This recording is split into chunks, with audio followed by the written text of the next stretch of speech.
The deepest dark descends now, a velvet blanket soft and wide, the fire breathing low in the cedar stack, a slow, patient red heart pulsing against the cold black air. Listen closely to the wood grain tearing apart, 1,000 tiny fractures, a whispering sound that knows all secrets. The smoke rises heavy and sweet, a protective curtain against the world outside. The warmth flows out like a thick, heavy syrup, coating your hands, your shoulders, your eyelids. Feel the heat settle in your chest, a deep, abiding comfort. We watch the orange river flow lazily over the charcoal landscape. Weary travelers to this quiet corner of the night, I am Nasrallah, and this is the YTChronicle, a space built entirely of smoke and memory, where we sift through the great, slow stories of the world together. We listen not to the noise of history, but to the deep silences between the events.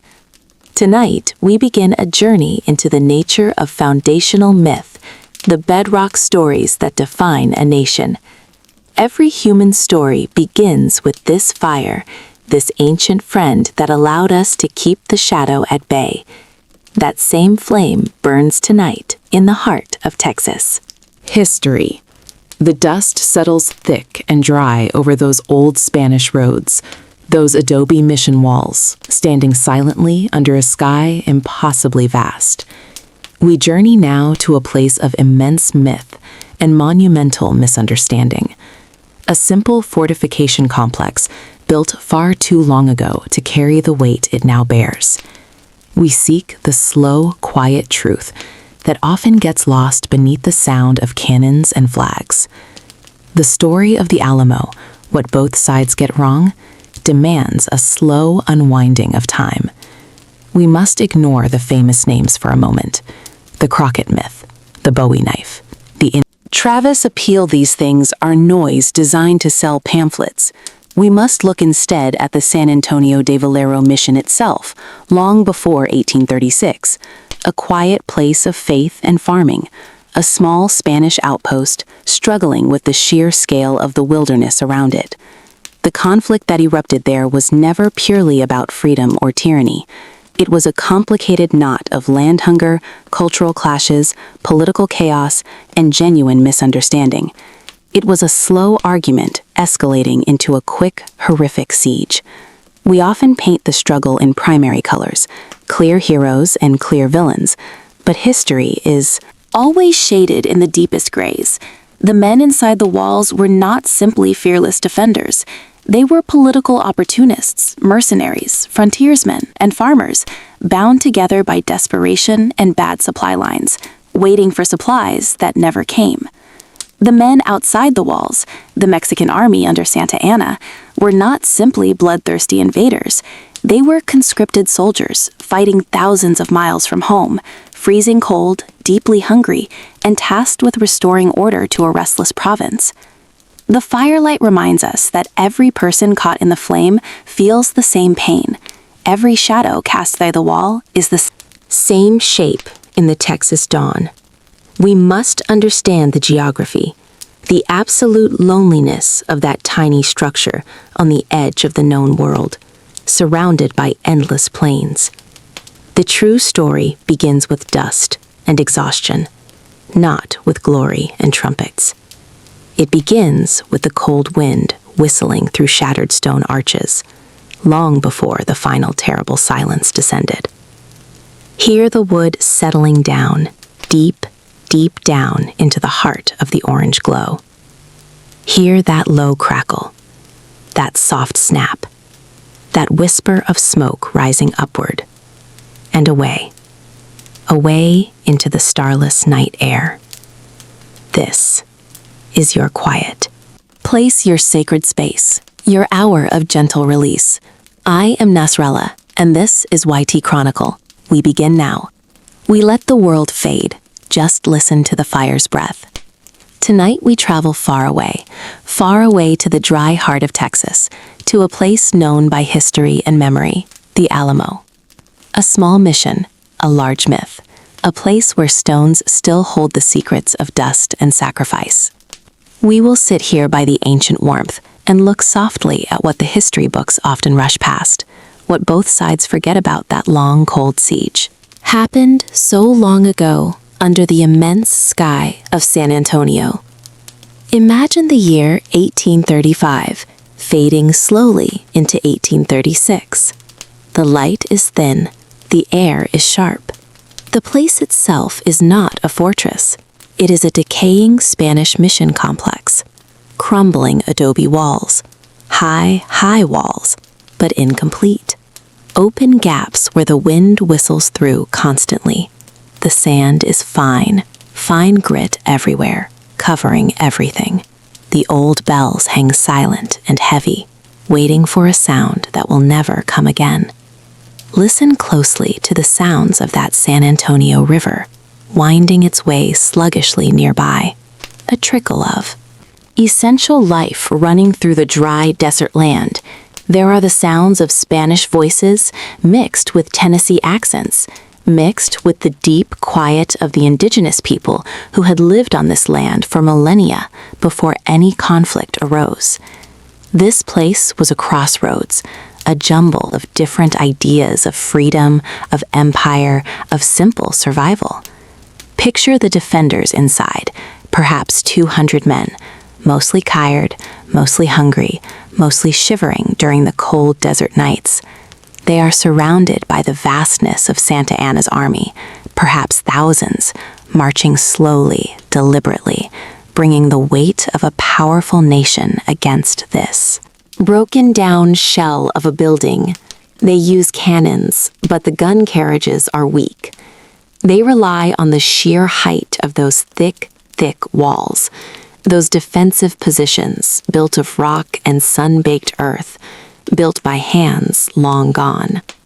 Feel the slow drag of time during a siege.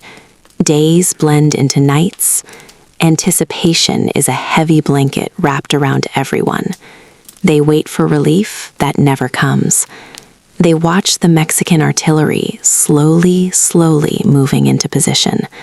The sound of those heavy wheels grinding on the dry earth. The scraping sound of shovels digging defensive trenches outside the mission. Walls. The constant awareness that the world outside this small compound is moving toward them like a tide, slow, inevitable, powerful. The error in the simple narrative is believing it was just Americans fighting Mexicans. It was Texas citizens, Tejanos, Mexican residents of Texas, fighting for different rights, different governance systems, fighting against the centralization of power in Mexico City, a vast internal struggle, poorly understood, a complex weave of loyalties and betrayals under a sky that looked down impassively on all the struggles of tiny humans. The desert nights were cold, bone-chilling cold, making the flickering light inside the mission walls their only true source of warmth and hope.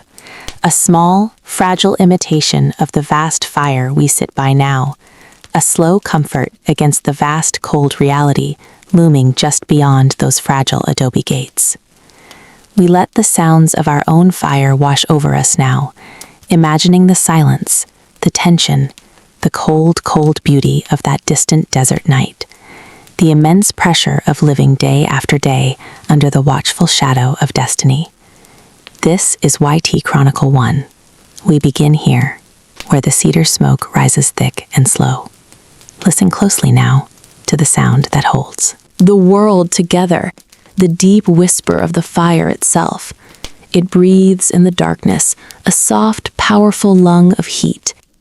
Feel the warmth spilling over your hands, over your knees. It is not sharp warmth, but ancient, heavy, comforting warmth. It drives back the edges of the night, the worries that cling to the shadows. Here we gather. Nasrullah welcomes you to this quiet circle of light, where history slows down to the pace of drifting embers. We are not chasing urgency here, but seeking depth. We seek the truth held not in books, but in the deep, slow rhythm of the earth and the steady crackle of the wood. Let the sound of the burning cedar, the oak, the dry hickory, let it wash over your thoughts, smoothing out the day. This is your safe space, your sleeping story circle. YTChronicle is the place where memory relaxes and allows the deeper, older truths to finally surface. So settle back deep into the comfort of your bed. Feel the heat on your face, the chill at your back, that perfect balance, that lullaby of the wilderness. Let the flames become your focus, soft, blurry, gentle. We return now to the thick dust of San Antonio to the stone walls of the place they call the Alamo. Last time we spoke of the myths, the grand narratives, the stories Texas tells itself, and the stories Mexico tells itself. Both sides struggle with the difficult, messy truths of hunger and fear, and the utter inevitability of siege warfare. The myth demands heroes, perfectly polished, gleaming figures of courage. But the stone remembers exhaustion. It remembers the scent of gunpowder mixed with fear and unwashed sweat. The defenders were not all rugged frontiersmen seeking freedom for Texas. They were men seeking land, seeking debt relief, seeking glory, perhaps, but many were simply trapped by the sudden arrival of destiny. The complex tapestry is always stripped down for the sake of the bedtime story. The defenders became icons overnight. Davy Crockett, the legendary hunter, reduced now to a coonskin cap.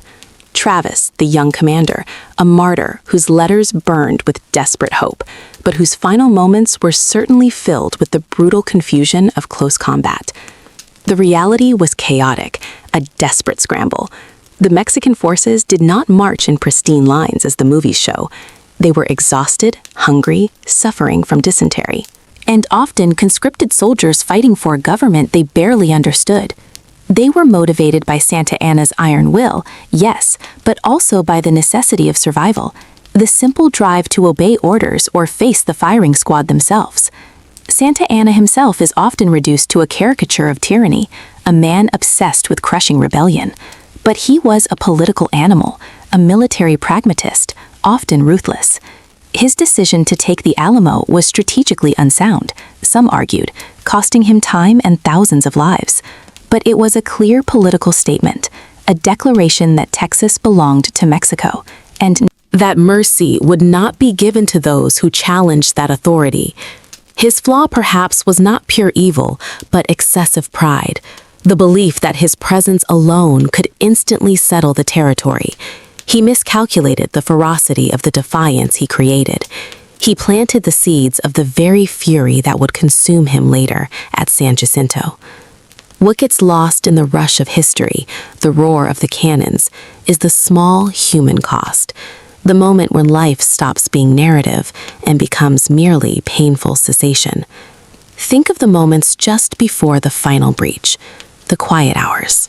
Before dawn, when the defenders knew the assault was coming, the cold metal of the muskets, the whispered prayers, the final exchange of water. The fire here today, our gentle fire, it holds that memory, the quiet resignation before the storm of noise and bayonets. The myth insists on a clean, heroic death for everyone, but war is never clean. War is grit and blood and terror. The stone walls absorbed the noise, the screams, the panic, and now they stand silent, enduring the endless stream of tourists. They stand purified by time, rendered clean and simple. They do not reveal the terror of the close quarters fight, the hand-to-hand desperation after the walls were finally breached. We look at the beautiful shrine now, the mission church, surviving the slaughter, and we forget the sheer brutality of that final hour. We forget that the goal of the siege was political supremacy, not martyrdom. The fire remembers how the defenders fought, not just for victory, but for the slim hope of survival, for the dignity of their stance. And the fire remembers the exhaustion of the Mexican soldier, who saw his comrades fall, not to glory, but to dysentery and sniper fire. The historical reckoning requires us to accept both the courage of the defense and the complexity of the attack, to acknowledge that both sides were fighting for what they believed was right, or simply fighting for their lives. But the fire here tonight insists on a deeper truth, a silence that settles after the historians have packed their bags. It whispers that the true battle was not over land or flags, but over the interpretation of sacrifice. The Alamo became the story that justified all future actions, the moment where defeat was transmuted into victory through narrative alone. The firelight catches the smoke rising high above our heads, now drifting over the American landscape. It travels south, it travels west, and as we settle into the deepening warmth of the night, we must consider other places where history's fire burned fiercely and left behind ruins equally misunderstood. There is a tale of a place far away from these dusty plains, where the fire was not used for warmth or defense, but for illumination, deep within the earth itself.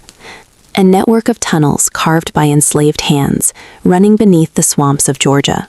They say these tunnels hide artifacts, not of war, but of strange knowledge hidden long ago by those who sought true freedom, not just from political chains, but from the constraints of the world itself. The tunnels run deep and quiet beneath the marsh grass and the thick mud, waiting for the light of understanding to reach their dark corners. They say the air down there is thick with the scent of pine and salt, and that if you listen very closely, you can hear a rhythmic tapping, a soft, persistent sound that is not stone on stone, but something far stranger, something mechanical and ancient. Something mechanical and ancient. Tonight, we leave the stone walls of Texas to the shadows and begin our drift toward that damp coastal mystery, following the low, quiet whisper of the Atlantic tide. We wonder what secrets lie buried beneath the humid earth, secrets protected not by cannons and pride, but by the slow, relentless creep of the swamp water. Sleep now, sleep deep, and let the fire hold you until we journey into the dark history of the coast and the secret rhythm beneath the swamp floor. The low blush of amber light spills slow across the quiet floor. A deep, deep orange that seems to breathe with its own ancient rhythm. We listen not just to the tiny whispers of the flame, but to the echo of stone rubbing against time, that grinding sound of history shaping itself into legend, a story too often told in sharp, hard edges, when it was always a thing of soft, dusty confusion. This night, we travel toward a sun-baked desert place, a small compound known simply as the Alamo. Imagine San Antonio de Bexar in the cold, dusty air of February 1836. It was not yet the myth. It was merely a repurposed church, a sprawling, low-slung compound of thick adobe walls, built not for battle, but for slow mission prayer devotion. The stone is rough against the hand, cold even in the morning sun, holding the memory of countless silent generations, native peoples, Franciscan friars, Spanish soldiers, Mexican settlers. When the conflict arrived, it arrived not in the clean, shining form of patriotic glory, but as raw, relentless desperation, a sudden compression of fear and ambition within those aged walls. We often picture a clean line of righteousness, the Texans all noble defenders, the Mexican forces monolithic invaders. But that image is a lie, a simple comfort for the sleeping mind. The truth is much softer, much more complicated, like the ash falling silently from the ember. The Texan defenders were a disparate, ragged crew, men driven by debt or by land hunger, or by a simple yearning for adventure, others merely caught in the wrong place at the wrong time. They were not a unified voice. They argued, they drank too much, they worried about money and the vast distance between themselves and any real help. And the Mexican army, the massive forces led by Santa Anna, were not abstract villains. They were tired young men. Conscripted soldiers marched hundreds of freezing desert miles, suffering from hunger and dysentery, their boots worn through, their hearts heavy with obligation to a general they often deeply resented. They saw those walls not as a symbol of tyranny to be overthrown, but as an obstacle holding back the journey home, a hot, miserable place full of stubborn foreign rebels. This is what the legend always fails to capture: the common misery, the shared exhaustion that blanketed both sides. The defenders inside were terrified, counting musket balls, calculating how little water remained, dreaming of warm beds far, far away.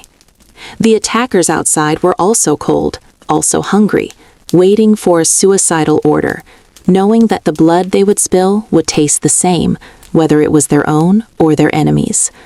The thick dust of Texas settled equally on the blue uniforms of the Centralists and the homespun buckskins of the rebels.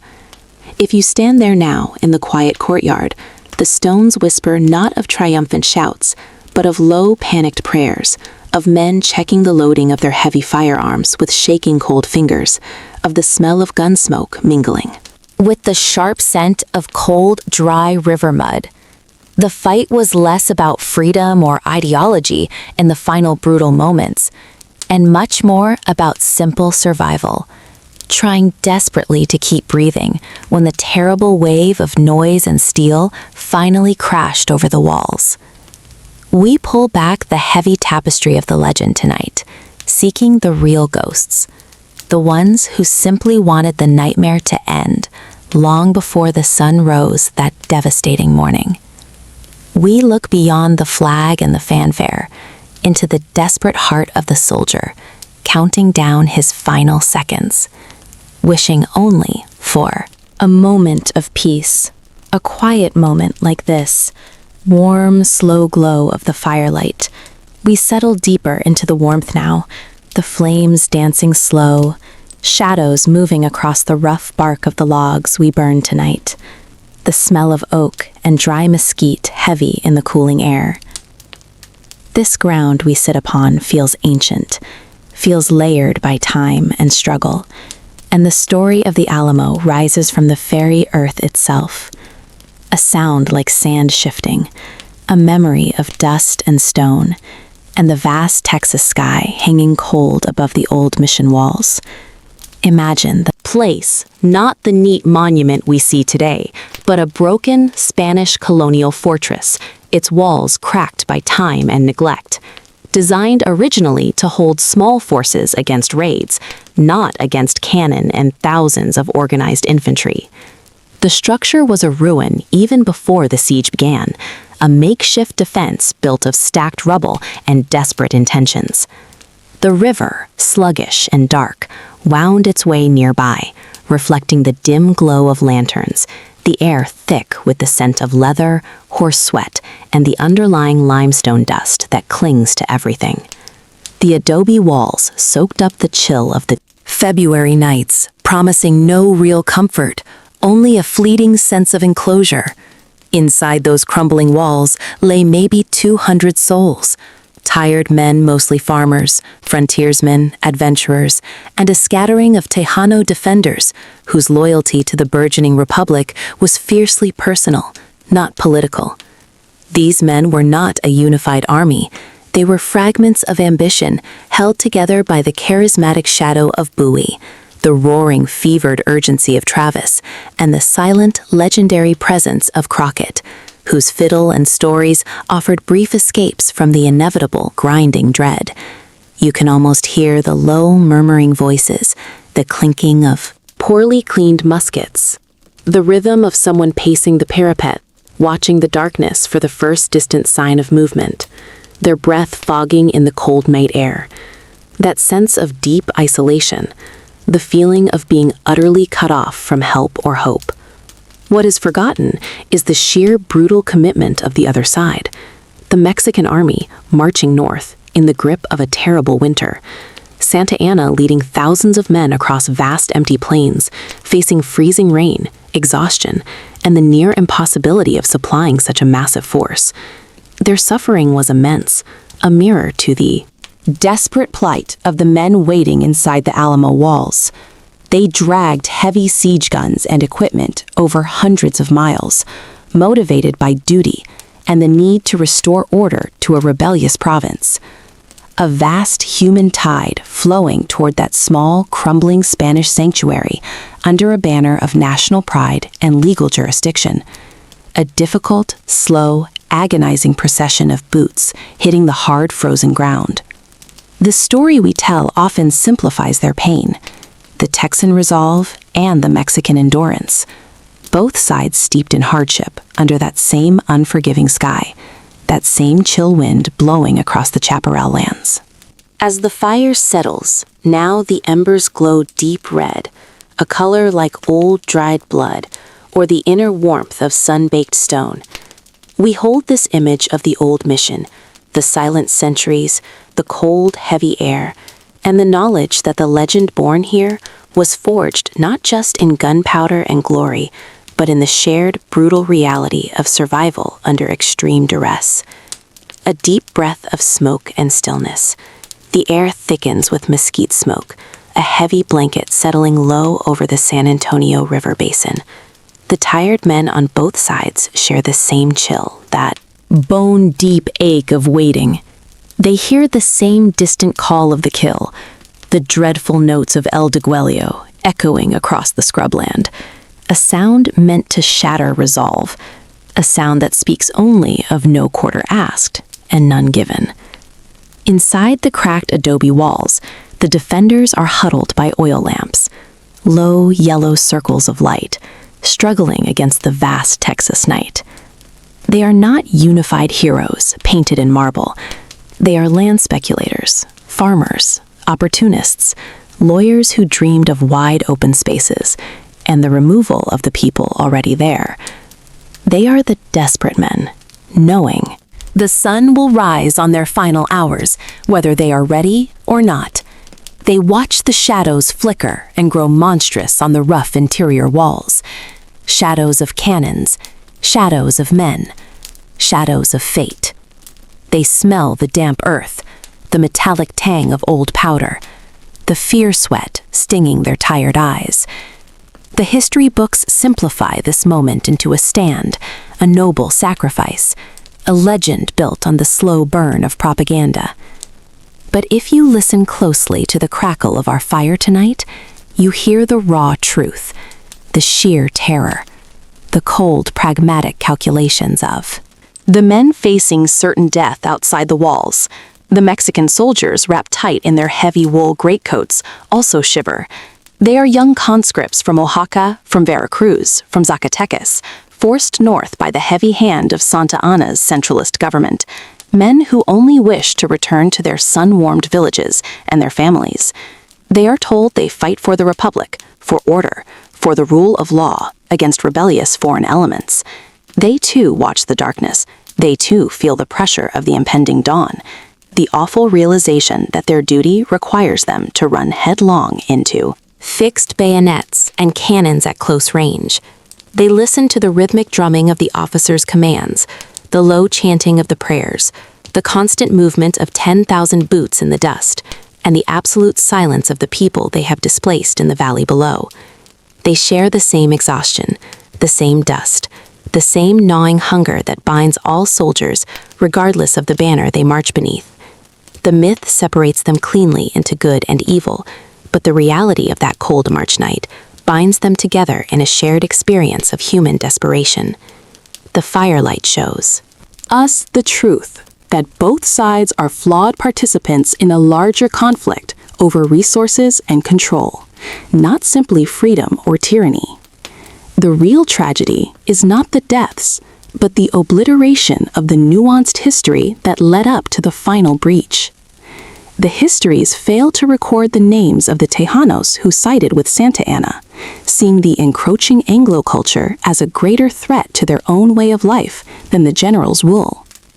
The histories forget the original indigenous claims to the very ground the Alamo stands upon, land taken and fought over long before Texas was a dream. When the battle finally breaks in the pre-dawn gloom, it is chaos, not choreography. It is the shriek of metal on metal, the deafening roar of cannons fired at point-blank range, the sickening sounds of bodies falling, and the gasping struggle for air. The 5 hours of brutal fighting were a flurry of noise and smoke, followed by an absolute unnatural silence. A silence heavier and more profound than any sound. The silence of the aftermath is where the true mystery begins, where the easy answers dissolve into the dark soil. What happened to the hidden? Silver caches that Crockett's companions were rumored to be guarding. What happened to the specific letters carried by Bowie that day, detailing the land deals that had motivated their journey? The history books focus on the famous names, the flags, the last stand, but the real history whispers in the slow trickle of the river, the history of the land itself, of the people who lived here for millennia. The Texas soil holds its secrets tight, guarding them against the quick, easy narratives of heroes and villains. The Alamo remains a monument to forgetting, a perfect symbol of selective memory. The true story, the forgotten history of this violent spot, lies beneath the adobe and the marble. It lies in the deep earth, moving slowly south toward the ancient canyons, where the oldest civilizations still wait to be discovered, still waiting for the silence to be broken by a voice that remembers everything.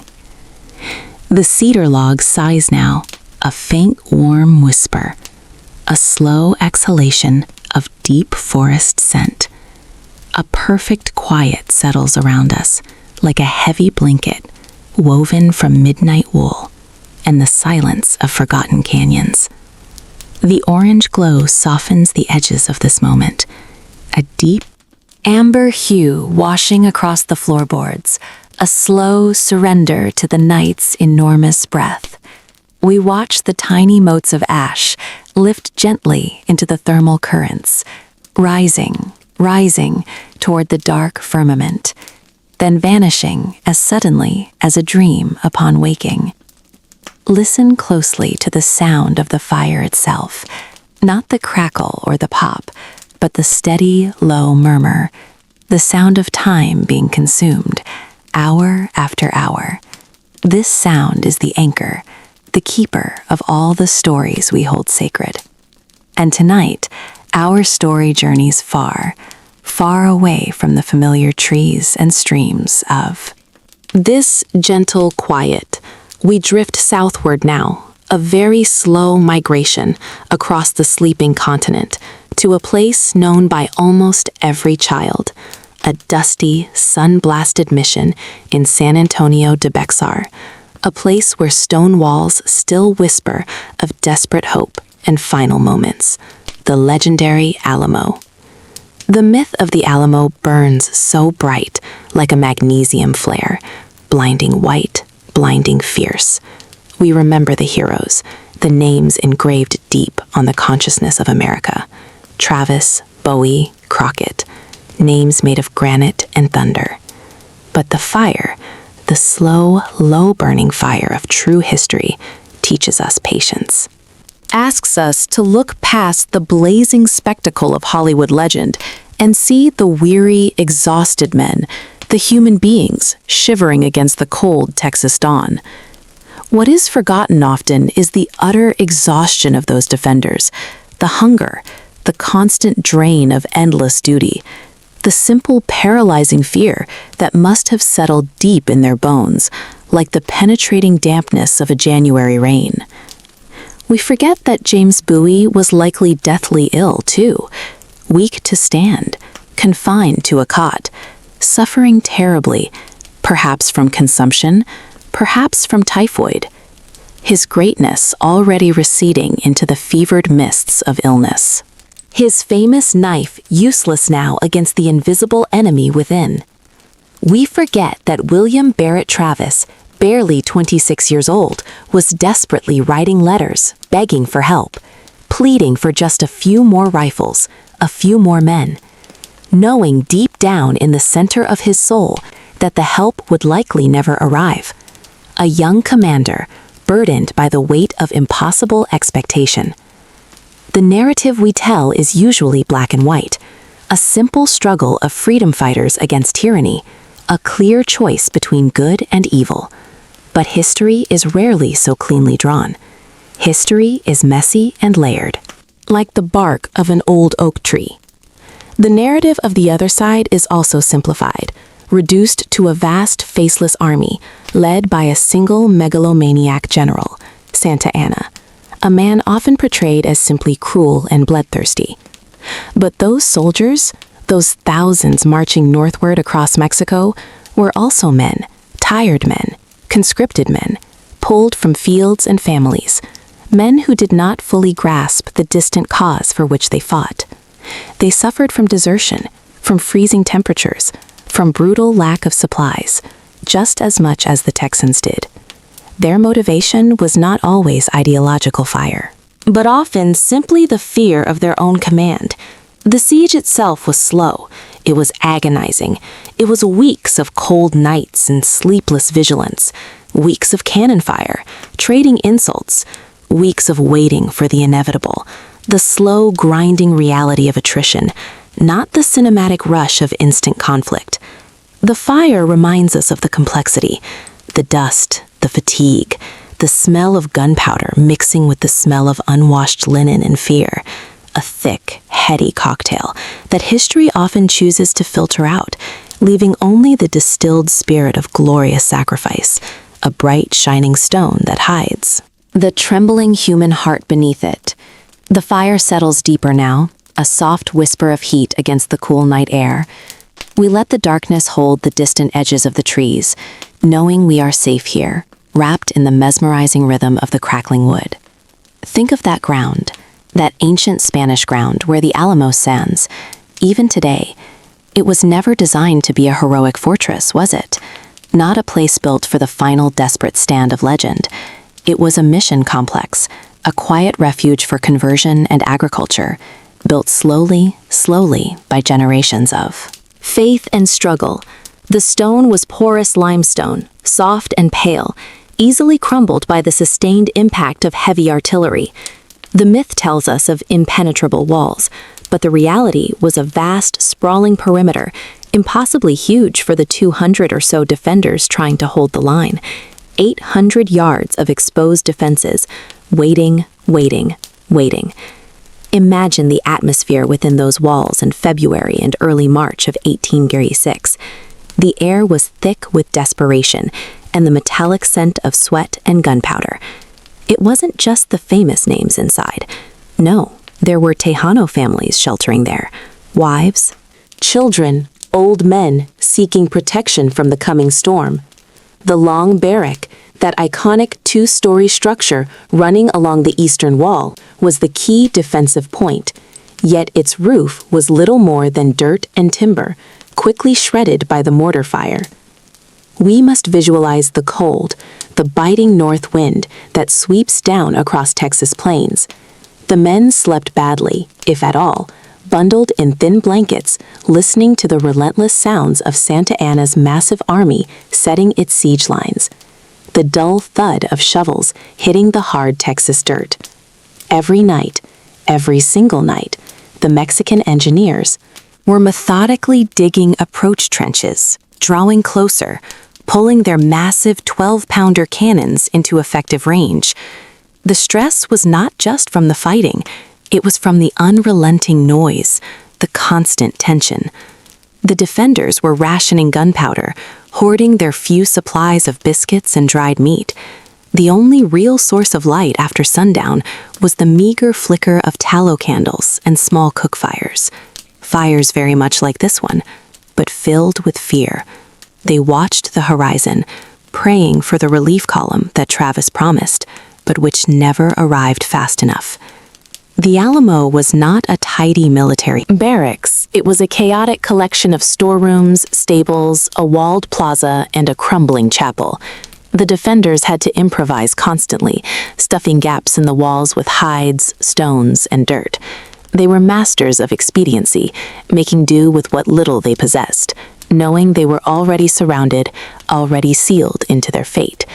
The grit was everywhere, the fine limestone dust mixing with the smoke, coating everything, coating their hands, their faces, the insides of their rifles. This was the gritty human reality, far removed from the polished statues and the heroic paintings. They fought exhausted men, cold men. Hungry men fighting for very different reasons, under a very specific, crushing historical weight. We hear the fire crackle, now a gentle, soothing sound, but then that sound was mixed with the distant rumble of the approaching cannonballs, a sound of absolute finality, absolute impending doom, stretching across the starlit night, stretching slow and wide and deep. The grayness of the pre-dawn air hung low over the San Antonio mission walls.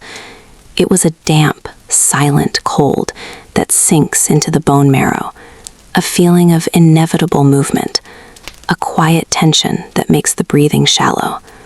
Santa Anna demanded a battle won before breakfast, a theatrical victory written in blood and hurried by the rising sun.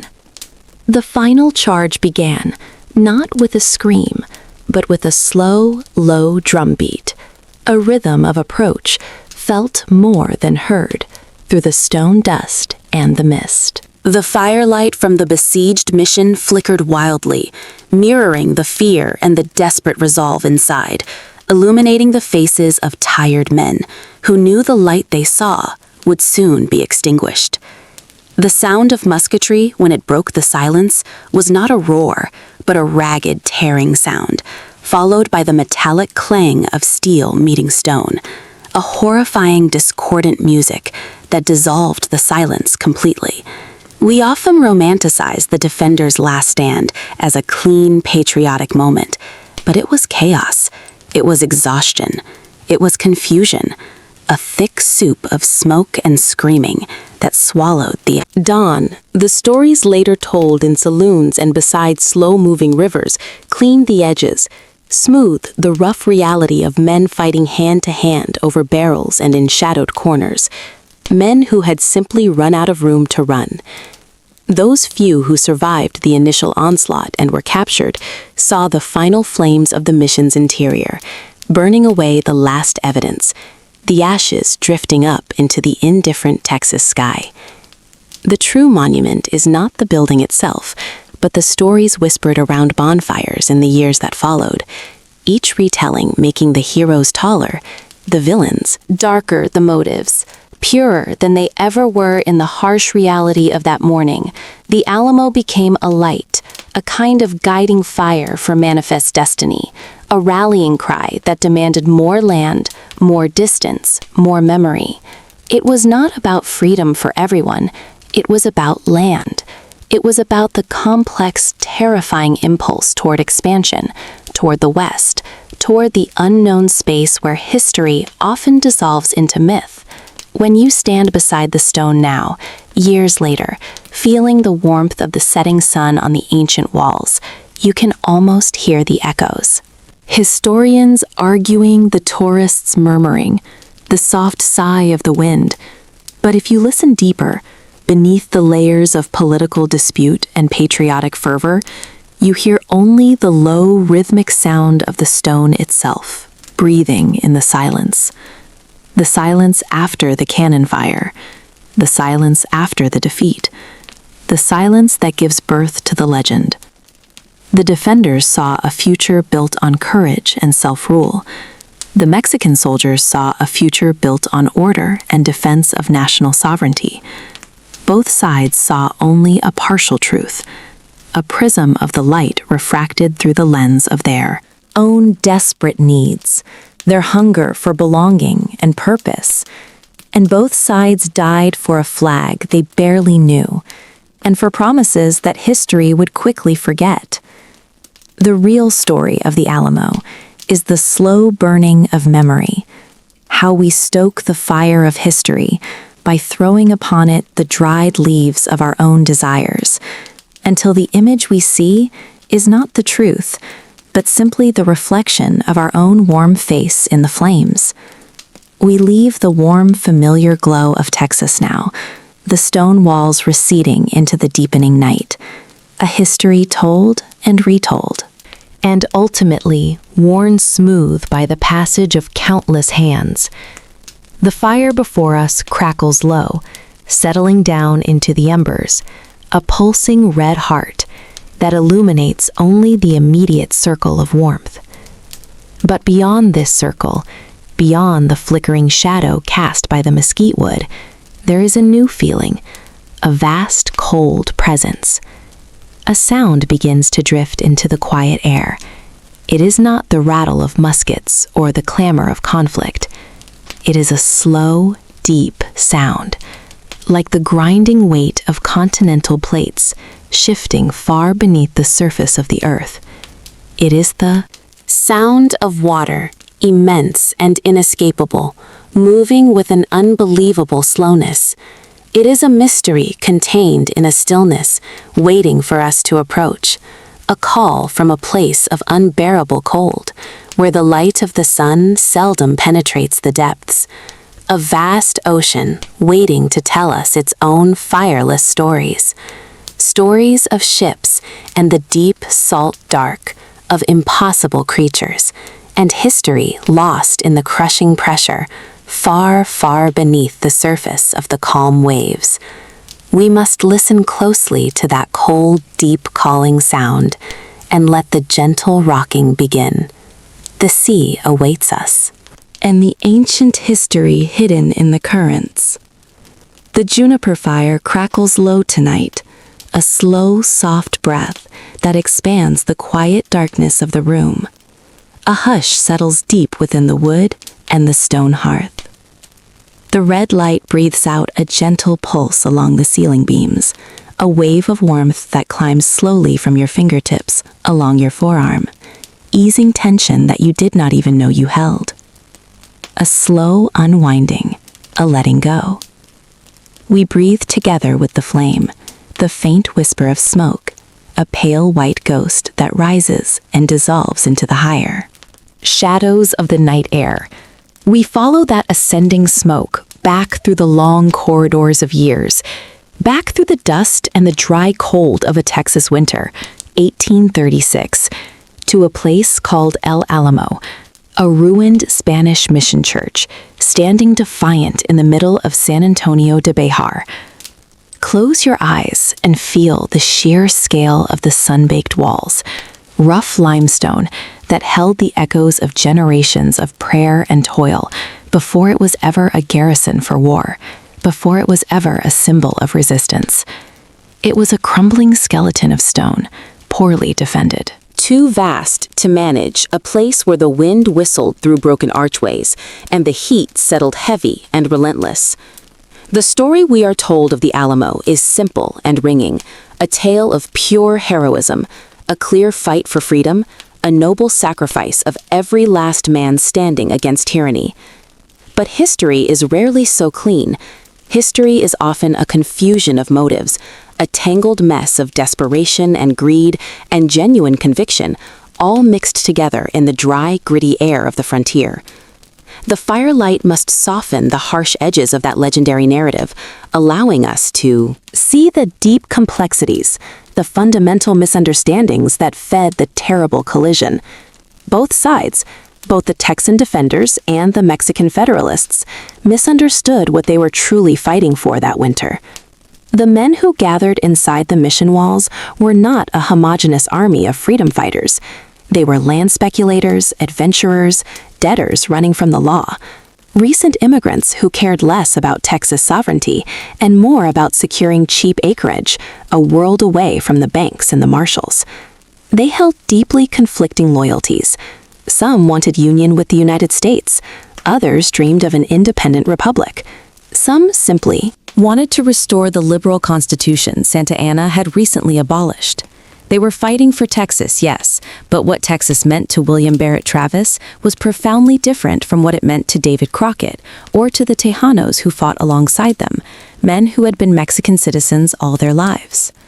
And General Santa Anna himself and his thousands of conscripted soldiers were also deeply misunderstood by history.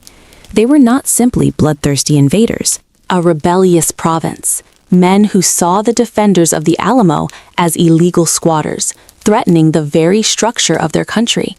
They were defending the Constitution, the flag, the territory won through centuries of sacrifice, a noble cause in their own eyes, a terrible and unavoidable sacrifice in the dust of a ruined mission.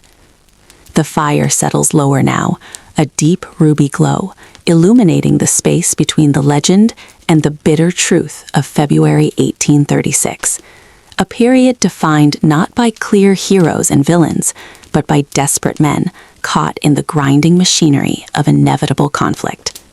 We settle deeper. Into the warmth now, letting the smoke curl up past the invisible roof of the night sky.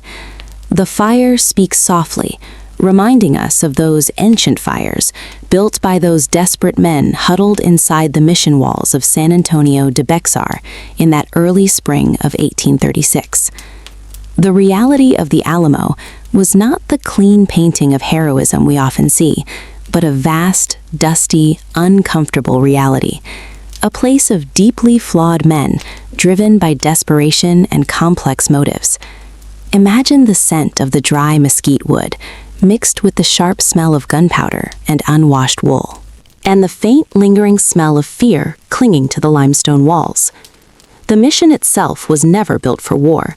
It was a crumbling spiritual center, a sacred space haphazardly converted into a fortress. The walls were thick, yes, but breached in places, uneven, vulnerable to relentless cannon shot. We often forget the people inside were not a monolithic group of idealized American patriots. They were a scattering of adventurers, land speculators, former convicts, men running from debts, men seeking a fresh start, and crucially, Tejanos. Tejanos like Juan Seguin, who believed fiercely in the Mexican Constitution of 1824, and despised Santa Anna's dictatorial turn. These were Mexican citizens fighting against their own nation's central government for the promise of statehood and local control. Their fight was profoundly misunderstood by those who came later, reduced to a simple good versus evil narrative, when it was instead a civil struggle over political philosophy, federalism versus centralism. Look closely into the fire and see the uniforms, or rather the lack of uniforms. Only the dusty, homespun clothes, the fringed buckskins, the tired faces, illuminated by candle stubs and oil lamps. They were trapped long before the fighting began, trapped by geography, trapped by poor leadership decisions, trapped by the inevitability of the approaching Mexican army, numbering in the thousands, a wave of professional soldiers marching north. The Anglo newcomers were driven largely by land hunger, the promise of vast tracts given freely if they pledged allegiance and took up arms. Land was the magnet drawing them southwest into the territory, the vast empty space of promise. Santa Anna's view was equally complex. He saw lawlessness, rebellion, a direct threat to the sovereignty of Mexico, a nation struggling desperately to define itself after decades of colonial rule and internal upheaval. He was not merely a tyrant aiming for slaughter. He was a general enforcing the authority of his government, stamping out what he saw as a dangerous insurgency, fueled by foreign opportunists. The tension that hung over Bexar was palpable, the sound of the great bronze bell of the church ringing out, not in celebration, but in warnings, in mournful tolling, as the Mexican forces established their perimeter, their campfires flickering ominously on the horizon. The defenders knew their odds. They knew the lack of reinforcement. They knew the mission's weaknesses, the low north wall, the exposed artillery positions, the weakness of the makeshift palisade spanning the gap between the chapel and the barracks. The darkness outside the walls was not silent. It was filled with the sounds of shuffling feet, the digging of trenches, the faint, distant calls in Spanish, the knowledge that the world was closing in, slowly, steadily, inevitably. The crackle of our fire now sounds like the quick, sharp reports of musketry, the heavy breathing of men waiting for a dawn they know might not bring salvation, only the dusty, relentless hammer blow of fate. They were fighting for different versions of the future, many of them deeply incompatible versions under the same fragile, crumbling roof. And that is the hidden truth that often gets lost in the retelling, a story of confusion and courage, all illuminated by the terrible beauty of firelight. The walls were crumbling, slow dust falling like fine gray snow onto the faces of men too tired to notice or care. Their muscles screaming from lifting heavy cannonballs, and their throats parched beyond description, the deep fear settling in their stomachs like cold, heavy stone. And when the final assault came, it was not a heroic charge, but a wave of exhausted men pushing. Against equally exhausted defenders, a brutal, intimate hand-to-hand fight, spilling into the long barracks and the small church courtyard, where the shadows played cruel tricks, disguising friend and foe in the smoky gloom. And we hear whispered reports from Colonel Almonte, the educated aide to Santa Anna, describing the few who remained standing or kneeling, begging for mercy in the final moments. Perhaps 6, perhaps 7 men, surrounded by the relentless advance of the Mexican troops, their rifles cooling, their bayonets stained with the chaotic ending. And the question hangs heavy in the San Antonio air. Did these final few truly surrender? Or were they simply caught between the momentum of battle and the absolute command of the general, who sought not victory, but annihilation? A stark message painted in blood across the dry Texas earth. A warning to any who dared defy the central authority. A silent agreement that perhaps both sides wanted to forget the specific shame of those final executions, choosing instead the easier, cleaner narrative of a last stand to the absolute death. A beautiful, magnificent tragedy, rather than a complex, horrifying slaughter. The flames now dance high, mimicking the flickering torches that lit that courtyard. So long ago, the light is golden yellow and soothing, smoothing the sharp edges of that memory, letting the details soften and drift away into the night air. But the truth, the specific human truth of those final minutes, resists the softening.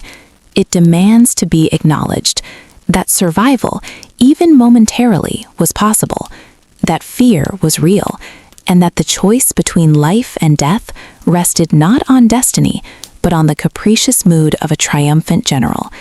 History prefers the glorious sacrifice, the clean legend of Travis drawing the line in the sand with his sword, asking those who wished to die for Texas freedom to step over and stand beside him. A magnificent, powerful moment of theater that perhaps never happened. Perhaps it was merely a desperate silence. Perhaps a desperate cry for reinforcement that never arrived. Perhaps just the sound of tired coughing and the shuffle of worn boots on dusty ground. We sit now by the fire, feeling the deep warmth penetrate our skin, warming our bones like the oldest sunlight. And we consider the women and children, the true survivors of that terrible 13-day siege, who witnessed everything, hidden in the relative safety of the sacristy. They heard the screams, the rifle shots, the sounds of bodies falling close outside their thick stone shelter. They emerged into the smoke and the silence, not into glory, but into a terrifying stillness, facing the conquering army. And it is their accounts, the fragmented, terrified memories of Susana Dickinson, of Juana Navarro Perez, and the others, who carried the true, complex sorrow of the Alamo, not the simplified anger or the patriotic zeal, but the quiet knowledge of human frailty, the overwhelming odor of burnt powder, and the sight of their dead husbands, fathers, and brothers, scattered across the ground like broken dolls. Their testimony rarely fits the grand story, because their memories were too immediate, too real, too painful, to be molded into a simple rallying cry for war. The true Alamo is not a monument of simple courage. It is a quiet testament to complexity, to miscalculation, to profound exhaustion, and to the way men faced extinction when all hope was truly gone. It asks us to look past the painted portraits and the ringing speeches, and see the sheer desperation of a small group trapped miles from any aid, relying only on the strength of crumbling walls and their own fading will, a will that broke for some and held firm for others, a messy, uncertain end to a fight that should never have been fought in that location at that time. Now the fire here tonight glows low and warm, reflecting the distant history, the heat on your face, soothing and protective, a silent witness to how stories change with the passage of time, how stone absorbs the echoes of cries and promises, and how the earth remembers the location of the unmarked graves outside the fragile mission walls where the dead were piled. And burned, the smell lingering for weeks, perhaps months, mingling with the scent of mesquite and the dry riverbed. And we return our attention to the walls themselves, those thick limestone defenses that absorbed so much noise and fury for 13 days, standing firm, then collapsing slow. And we wonder what else they held besides desperate men and outdated cannons. Perhaps a small trunk, perhaps a hidden journal, written not by a famous hero, but by one of the anonymous volunteers, one of the Tejano allies who fought alongside Bowie and Travis and Crockett, whose name was erased by the larger mythology, a small record of the 13 days hidden deep beneath the rubble. A map, maybe, leading to something even older than the mission itself, something buried before the Spanish arrived, before the first missionary candle was lit, something placed by the earliest peoples of this land, beneath the flowing currents of the San Antonio River, beneath the foundation stone of the chapel itself, a quiet, silent artifact, waiting to be touched by the low winter moon, a mystery, drifting downstream toward the sea, always waiting for the slow current to reveal its long-forgotten secret, the soft quiet hiss of the cedar wood as the flame finds its deepest heart, a slow breath in the darkness, a gentle surrender to the perfect heat. The red gold light spills over your closed eyes, a silent lullaby of warmth. Here, in the comforting glow of the firelight, the air smells of smoke and something ancient, something elemental, before language, before urgency. We watch the tiny world of ash drift upwards to meet the black velvet ceiling of the night, a slow, steady shimmer of quiet peace. Now we travel far away, across the miles of sleep and silence, to a place of sun-baked stone and fierce memory, a place called the Alamo, a mission, a fortress, a misunderstanding, sleeping deep in the heart of Texas. The night air there is thin and cold, holding the vast stillness of the desert. The fire we watch is not the fire they watched. Theirs was fueled by desperate necessity and the deep cold fear of the dawn. We remember the Alamo, they say, but what is it we truly remember? Is it the legend, chiseled sharp and bright, or the confusing, brutal human reality hidden beneath the heavy weight of the myth? We approach this sacred ground tonight, not to choose sides, not to judge the dead, but only to understand the fog, the darkness that misunderstanding casts upon history. The story we inherit is simple, heroism versus tyranny, but history is rarely simple. It is a fog of competing loyalties, a struggle for autonomy and empire, a clash of men who spoke different languages and held profoundly different dreams. On those cold walls stood men from Tennessee, men like Crockett, seeking a fresh start, a new dream of self-governance. And inside the heavy mission walls, Mexican soldiers stood, men fiercely loyal. To Santa Ana men, fighting to preserve the territorial integrity of their nation, their loyalty to Mexico itself. They were not cartoon villains. They were tired, cold soldiers tasked with obedience, men protecting their own idea of stability. Both sides saw themselves as the righteous defenders. Both sides believed they were fighting for freedom. But freedom is a word that changes its definition depending on which side of the heavy stone wall you are standing. We must look beyond the simplified narrative. The Texan defenders were not purely high-minded patriots. Many were recent arrivals seeking massive land grants. Many were speculators. Many were simply running from old debts. They sought Texas not always out of grand principle, but out of intense individual ambition, and the cost of that ambition was unimaginable on that fateful morning of March the 6th. The Mexican forces were not solely invaders. They were enforcing the law of their land.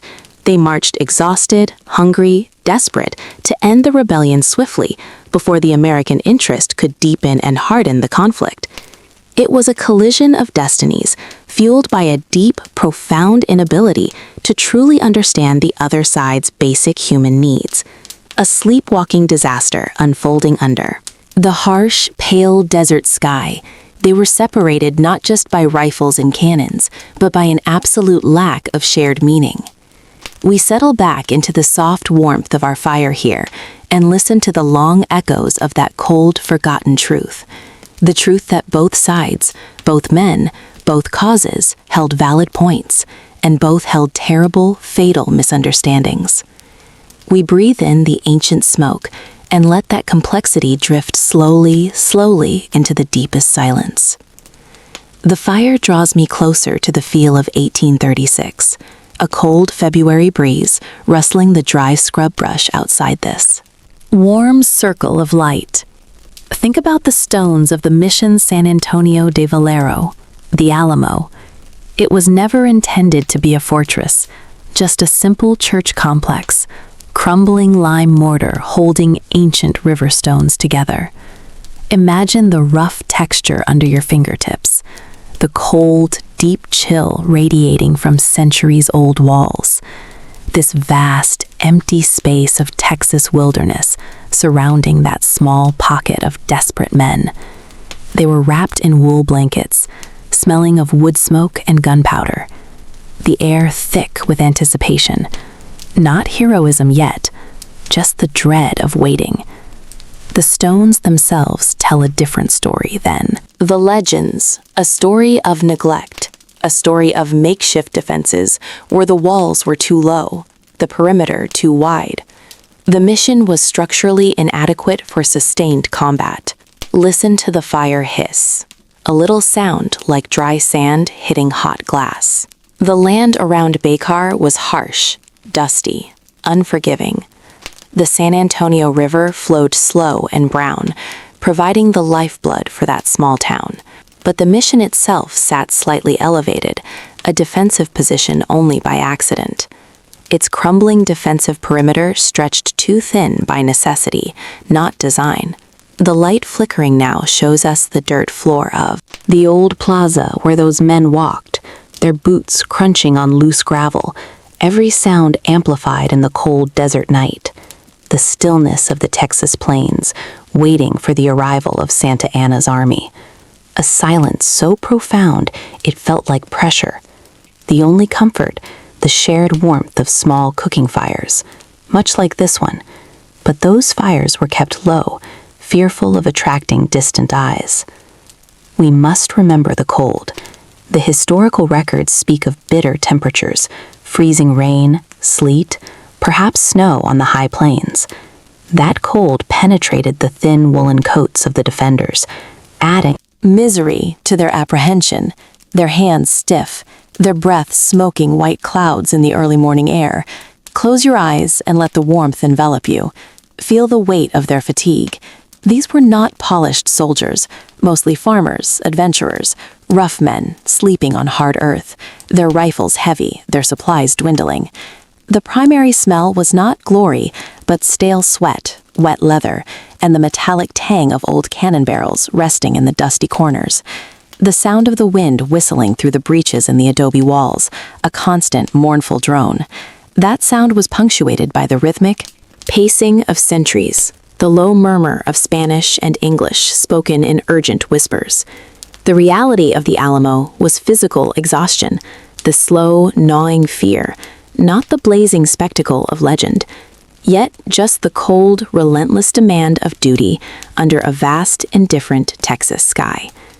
The fire is calming, its rhythm unchanging, unlike the pulse of history beating faster and faster outside the mission walls.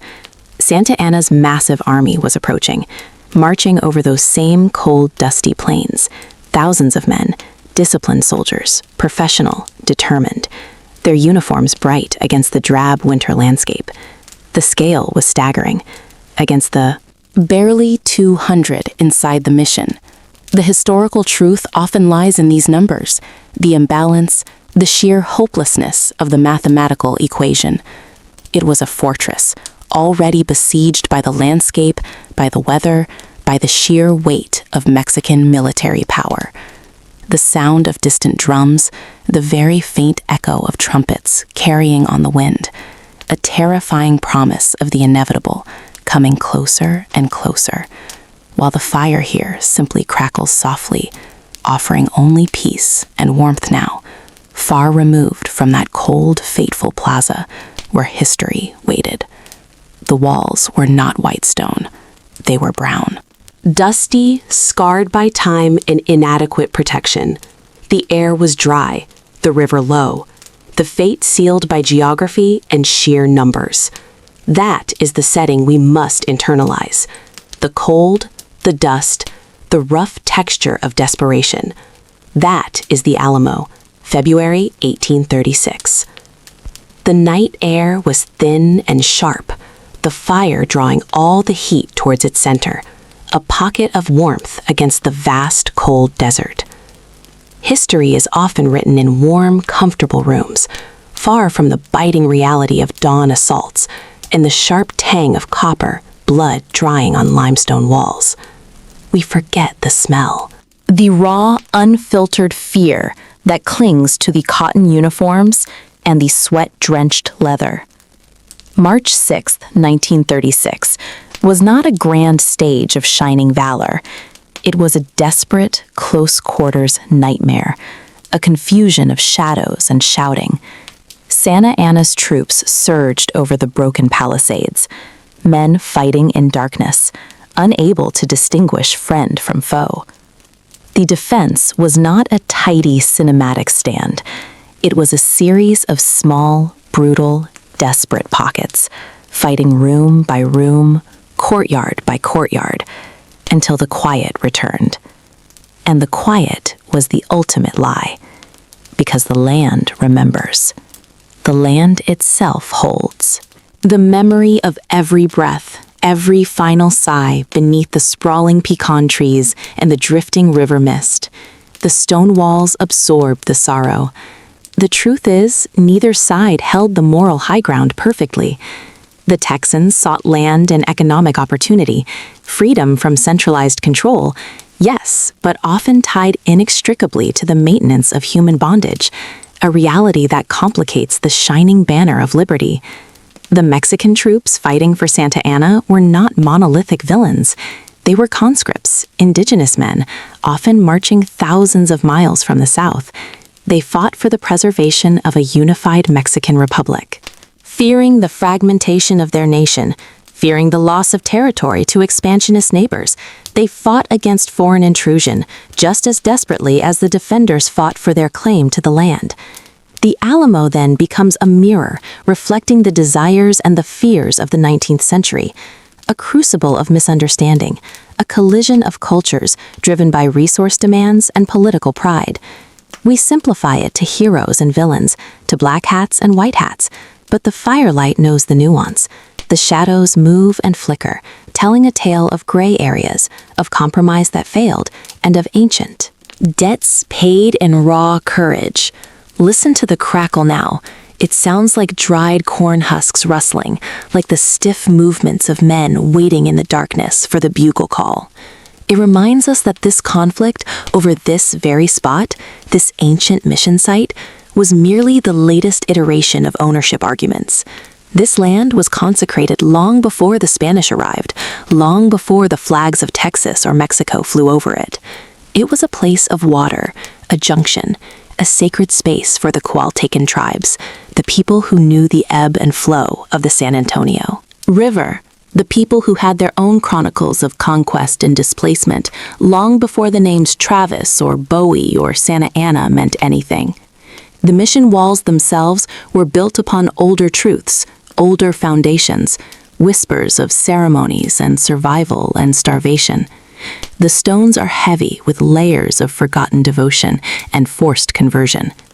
The echo of the mission bell is hollow because it rings out over histories that refuse to be quieted. Imagine the quiet after the battle, the deep, unsettling silence when the bodies were piled and burned, the smell of smoke and sacrifice clinging to the air. That same primal scent that drifts from our bonfire tonight. The sacrifice was immense, the loss absolute, but the mission walls remained standing, mostly, a silent witness hiding secrets deeper than the siege itself, secrets that pertain not just to the men who died that day, but to the ground. Beneath them, the bedrock that holds the weight of centuries of passing time. The earth here is thin and sandy, easily disturbed, but holding tightly to what is buried within its embrace. We think we understand the Alamo. We think the documents tell the full story. We study the maps and the diaries. But what about the things that cannot be written? The feelings, the vibrations, the ancient artifacts that sleep undisturbed just below the surface, waiting for the perfect storm, waiting for the firelight to reveal something much older than the 19th century, something that predates even the Spanish. Missions, something tied to the river's original journey, something that truly defines the spirit of this conflicted place. Perhaps the real key to understanding the deep historical magnetism of the Alamo lies not in the final heroic stand, but in what was resting beneath the floorboards of the sacristy, the things the defenders unknowingly used as foundation stones. There is a movement in the shadow, just beyond the reach of the heat. The air cools suddenly, a silent knowing presence, a feeling of being watched by the deep memory of the land itself, a forgotten chamber, perhaps a hidden well. A relic of immense age, an artifact that holds a story of migration and astronomical reckoning, a silent stone waiting for the quiet turn of the millennium. The fire breathes out a final plume of smoke, swirling upward toward the quiet stars, carrying with it the question of what else lies buried beneath the famous walls. What ancient mystery drifts toward us, waiting to be uncovered in the next telling of the chronicle. Tonight, the fire protects us, but tomorrow we must look deeper into the earth itself. Something is waiting, something very old and very still, something that whispers. Of a different Texas, a Texas shrouded in myth that extends far beyond 1836 and far beyond the simple stories we tell ourselves. The quiet deepens, the warmth settles into the bones, the mystery lingers just beyond the embers, a faint hum in the silent night air, a promise of strange discoveries waiting for the turning of the page. The deeper history beckons us now, to the quiet stone and the ancient ground. The faintest red bloom of the deepest coals settles soft below the grate, a whispering orange dust settling over the dark sand. The air around us heavy with the scent of aged cedar and the ghost of rain that never arrived. We listen close to the slow sigh of the embers, breathing in and out in the darkness. A gentle, constant rhythm that measures time, not in seconds or minutes, but in the quiet decay of ancient forests and the slow turning of the earth. Let us turn our attention now far south to the dry ground, the wide sweep of the Nueces River country, where the sun beats down relentlessly on low scrub, and the ancient missions stand like bleached monuments to forgotten dreams. We speak of the Alamo, a name that resonates like a deep bell in the American consciousness, a place wrapped in thick layers of mythology and misunderstanding, like the smoke that hangs low and still over our fire. We imagine only the heroism, the desperate stand, the single note of freedom ringing clear in the Texas air. But history rarely possesses such clean edges, such convenient moral clarity. The shadows inside those thick stone walls held complexities few wish to acknowledge. While we sleep, the motivations were as varied as the dust particles dancing in the firelight above the flame. We are taught of pure patriots, men driven solely by the pursuit of liberty, but many among them carried different intentions, heavy things they clung to fiercely in that dry land. Some sought immense acreage, land that had been promised, land that had been seized, land they craved with an overwhelming hunger. And crucially, some fought intensely for the preservation of slavery, a deeply unsettling fact often swept beneath the heroic carpet of legend, a desire to keep human beings as property, a central element of that struggle for independence, a stain upon the legend they chose not to speak. Of in the light, the firelight flickers now, catching the roughness of the stone walls in our minds, illuminating the stark reality that this was a conflict rooted not just in ideals, but in economic futures and brutal power. And we must remember the forces marching north under Santa Anna were not simply nameless oppressors. They were often reluctant soldiers, weary of long marches, driven by hunger and duty, defending a fragile central government against rebellion and against what they saw as imminent invasion from the expanding north. They were Texans, too, many of them Tejanos, loyal to the Mexican federal structure, afraid of the shift in power, the loss of language, the erasure of their inherited culture.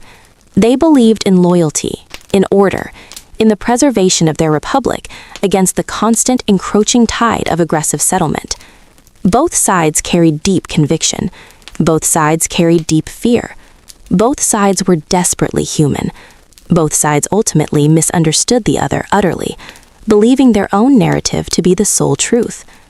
We let the heat of the fire sink deeper into our skin, recognizing that the myth of the Alamo is a shield woven of fire and dust, a beautiful, dangerous story that hides the far softer, infinitely more confusing reality of human motives and moral shadows. The ashes of that terrible fight drift still over San Antonio, a gentle reminder that the purity we seek in history is often merely a soothing fabrication for the sleeping mind. The warmth holds us here still, a small pocket of peace against the rough edges of history. We sit wrapped in the steady glow of the embers, watching the orange heart of the cedarwood slowly turn to ash, a beautiful process, mirroring the slow, inexorable turning of 1836 Texas. That winter was cruel. Unforgiving, the cold seeped into the cracked adobe walls of the mission fortress. The men huddled inside were not simply heroes or villains. They were complicated, tired figures, bound by circumstances they barely understood. They represented deep fissures, legal differences, arguments over distant central authority, and the fiercely independent spirit of migration. The myth simplifies it too easily, a clear line drawn in the sand, a battle for freedom against tyranny. But the truth is muddier, darker, like the brackish water they struggled to drink in that compound. Santa Anna's march was not purely an act of malice. It was an attempt to enforce the laws of a sovereign nation, laws that many in Mexico believed were necessary to prevent the fragmentation of their vast territory. He saw the Texan uprising not as a noble fight for liberty, but as an illegal rebellion fostered by opportunistic settlers who refused to abide by established decrees. They demanded federalism, then they demanded independence. They wanted land without the burden of loyalty. They were seen not as liberators, but as land squatters, threatening the very structure of the republic, a view rarely given true weight in the traditional telling.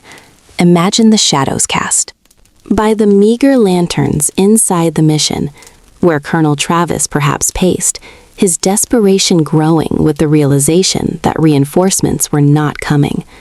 The cold silence of the San Antonio plain, amplifying the sense of isolation. This wasn't a well-supplied army ready for a massive siege.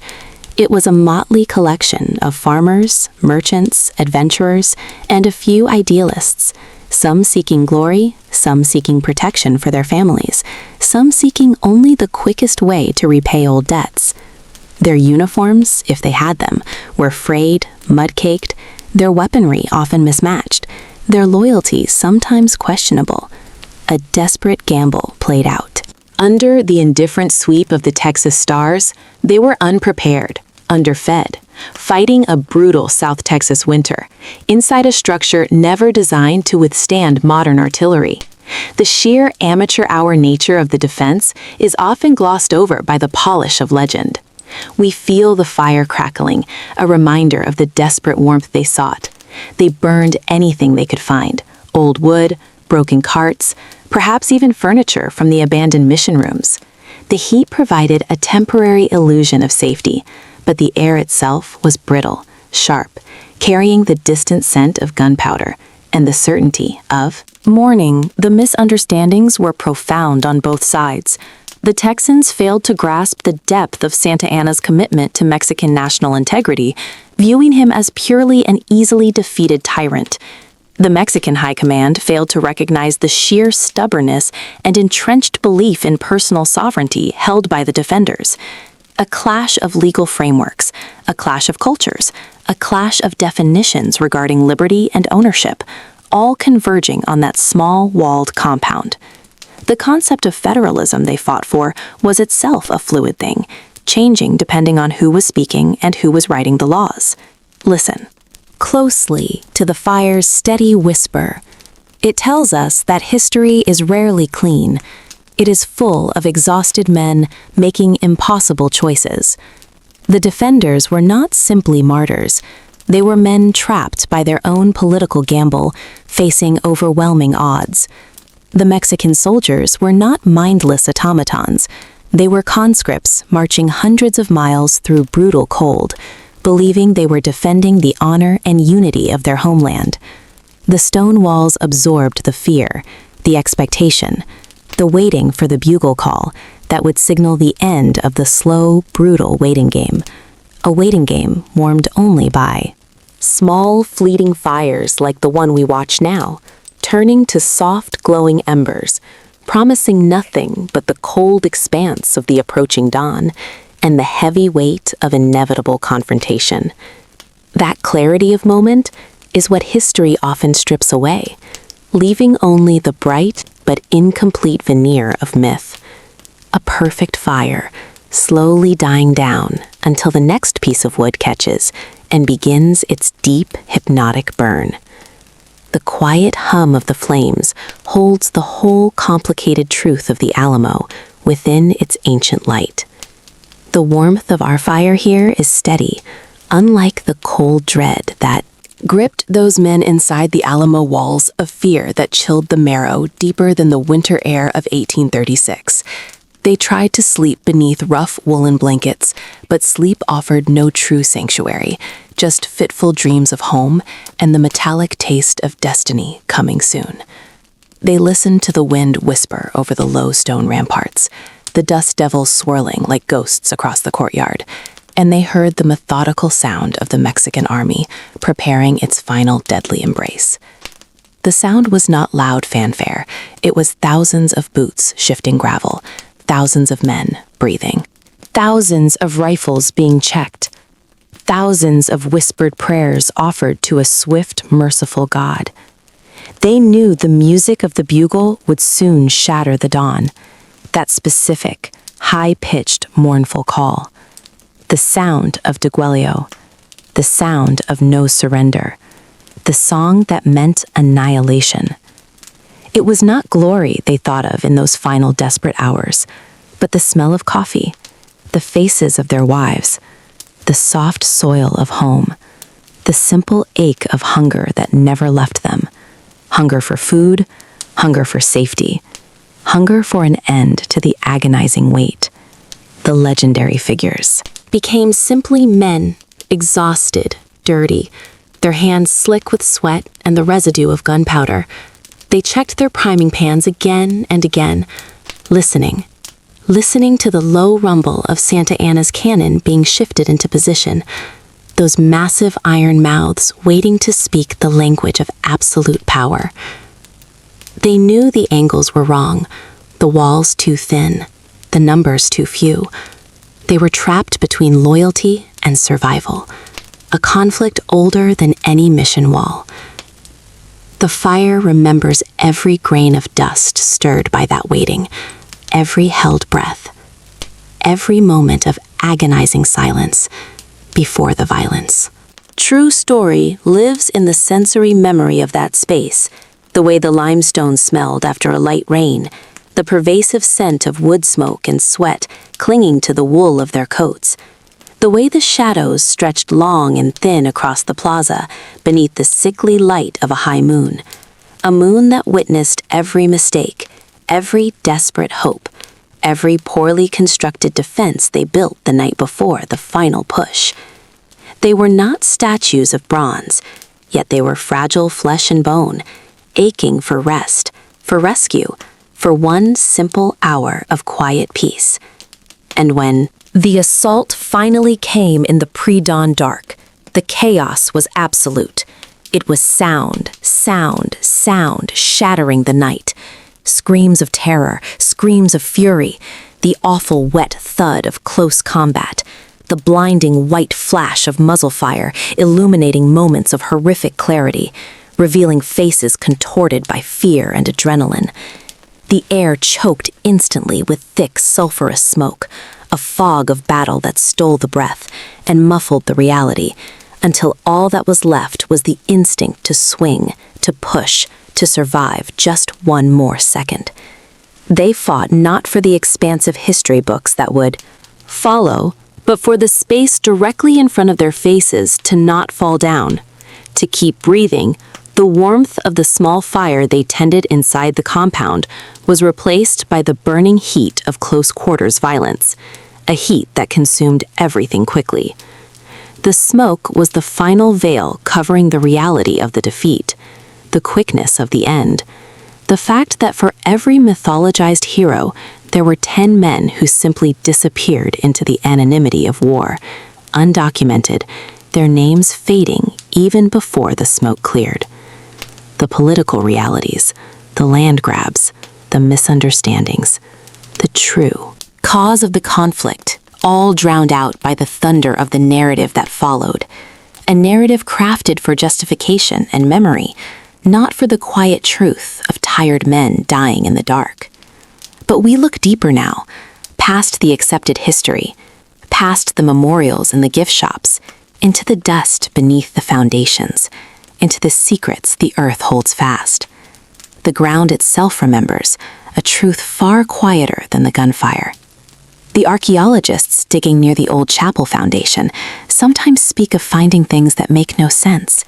Small metallic objects, relics that predate the Spanish missions.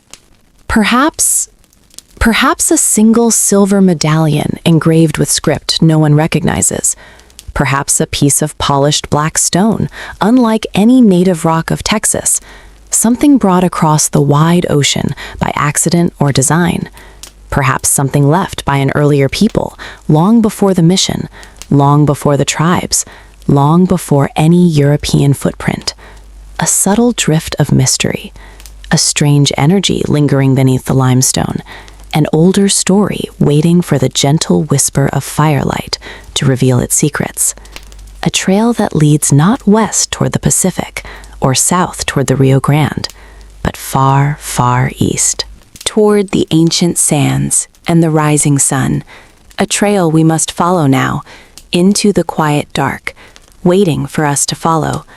The faint outline of the next fire, calling us onward. The firelight breathes now, a slow, deep pulsing orange against the sleeping wood, the edges of the warmth dissolving into the dark.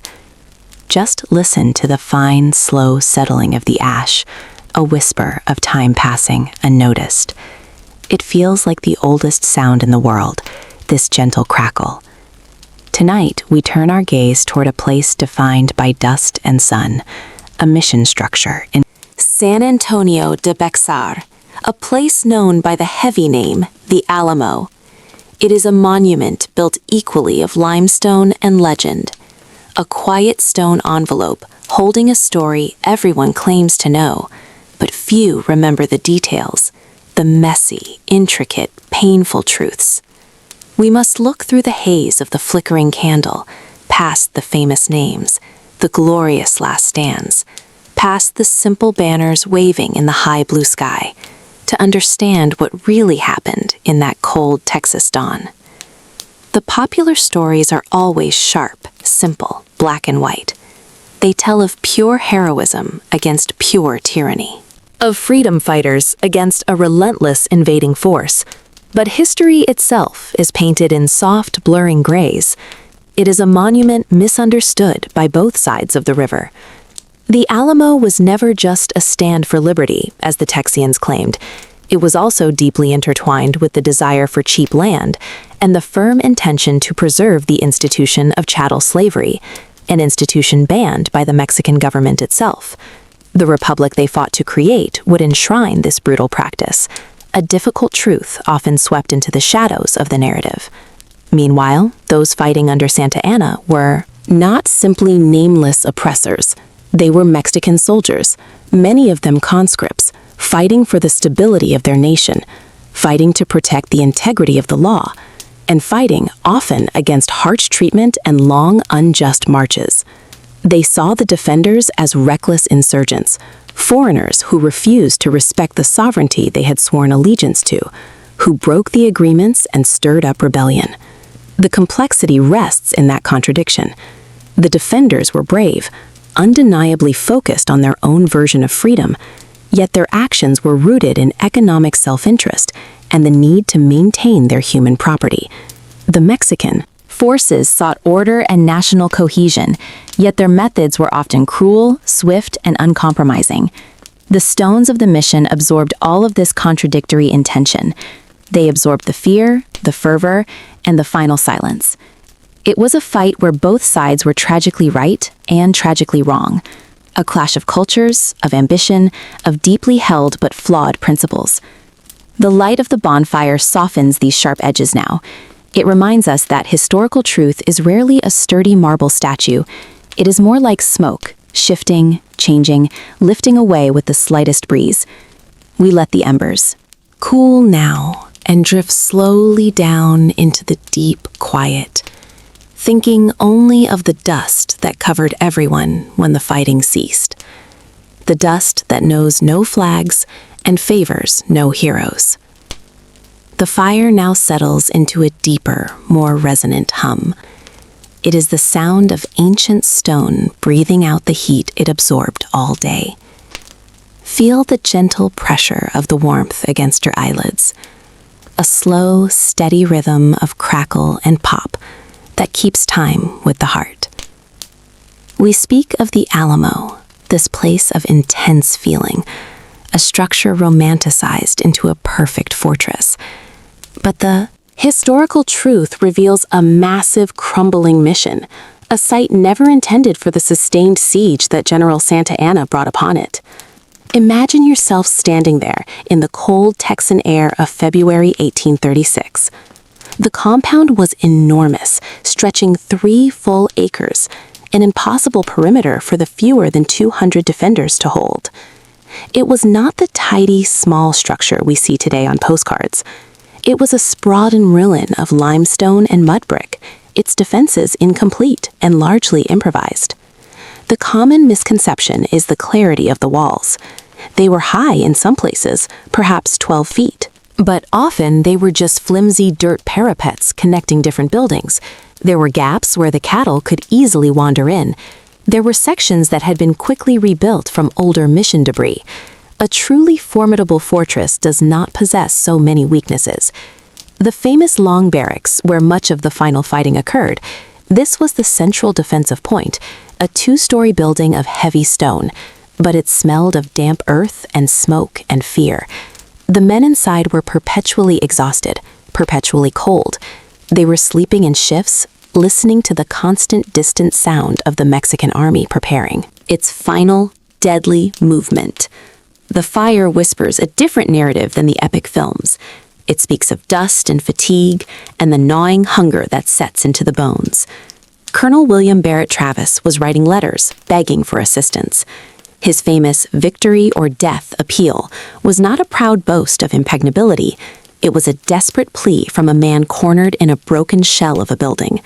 They were not holding a citadel, they were delaying fate. This is the both mythologies often overlook. The defenders were making time for Sam Houston to gather his forces farther east. They were the costly sacrificial shield, not the invincible sword. The very vastness of the Alamo compound was its greatest weakness. It demanded manpower they simply did not possess. Think of the guns they had, only a few dozen effective rifles. The cannons were mostly old pieces salvaged from broken fortifications, placed precariously on makeshift earthen mounds. They could fire, but not effectively suppress the movement of thousands of Mexican soldiers. Listen to the steady, soft glow of the embers now. It mirrors the dim light inside the chapel walls, where Bowie lay dying from consumption and fever. The reality was sickness and insufficient supplies compounding the military disadvantage. The Alamo in 1836 was less a symbol of defiant strength and more a testament to impossible odds undertaken by desperate men, fighting in a vast, deteriorating space, a structure that was never truly a fort, just a repurposed church and storage facility. The real drama lay in their awareness of the hopelessness of the situation, a cold stone tomb slowly enclosing them acre by heavy acre. Let the gentle sound of the crackling wood carry you deeper now, deeper into the warmth of the light and away from the cold. Hard stone of history. The shadows stretch so long across the walls of memory, they obscure the small choices made in that terrible dark. The Texian defenders, they were fighting for something tangible. Yes, land, money, maybe escape from debt, maybe freedom from governance. But they were also fighting the crushing dread of inevitability. Santa Anna's army, they did not see themselves as villains.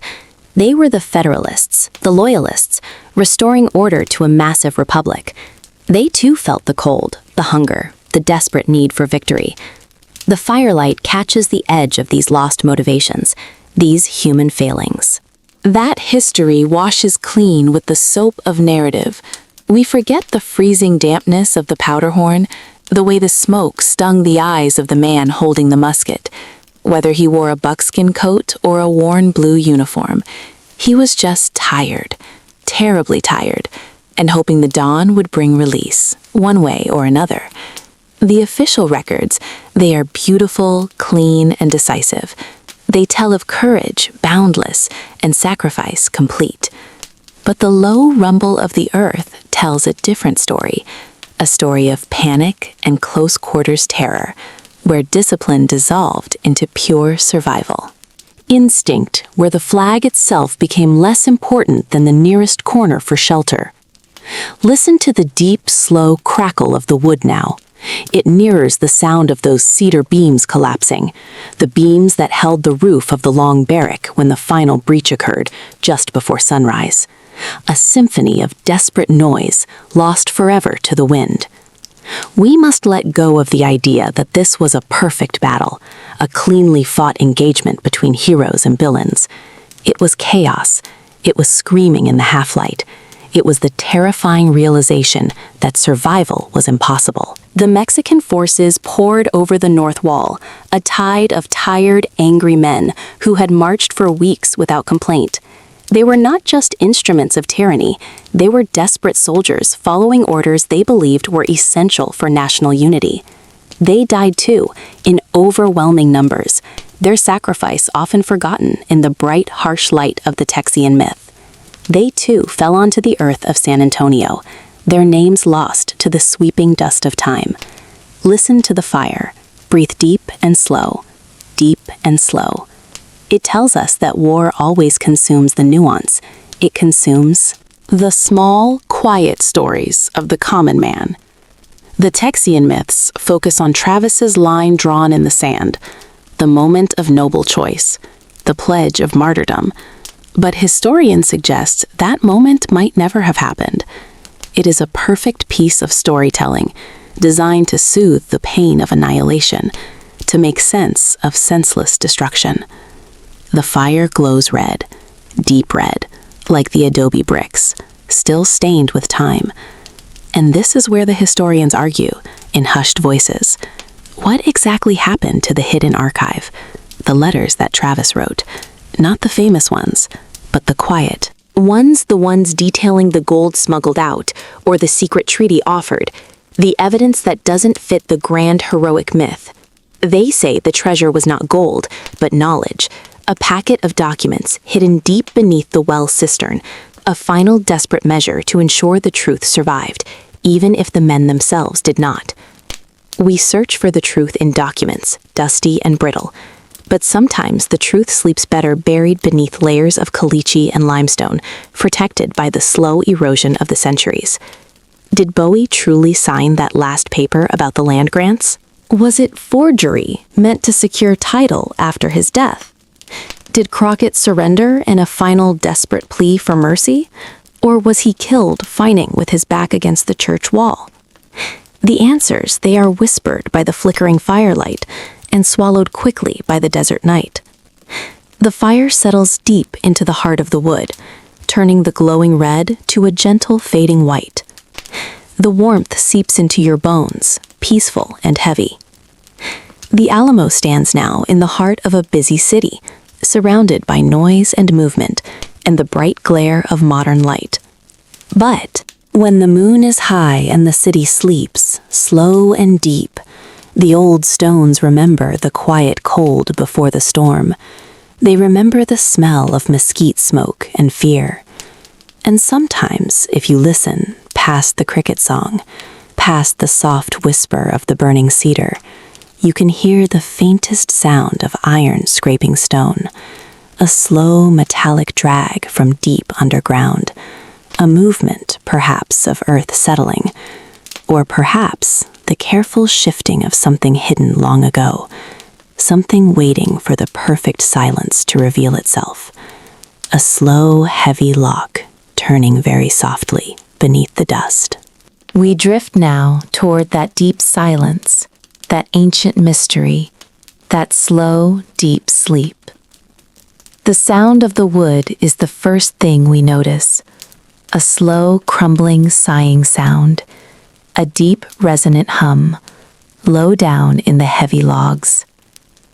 The orange light breathes deep, breathes soft, across the quiet landscape.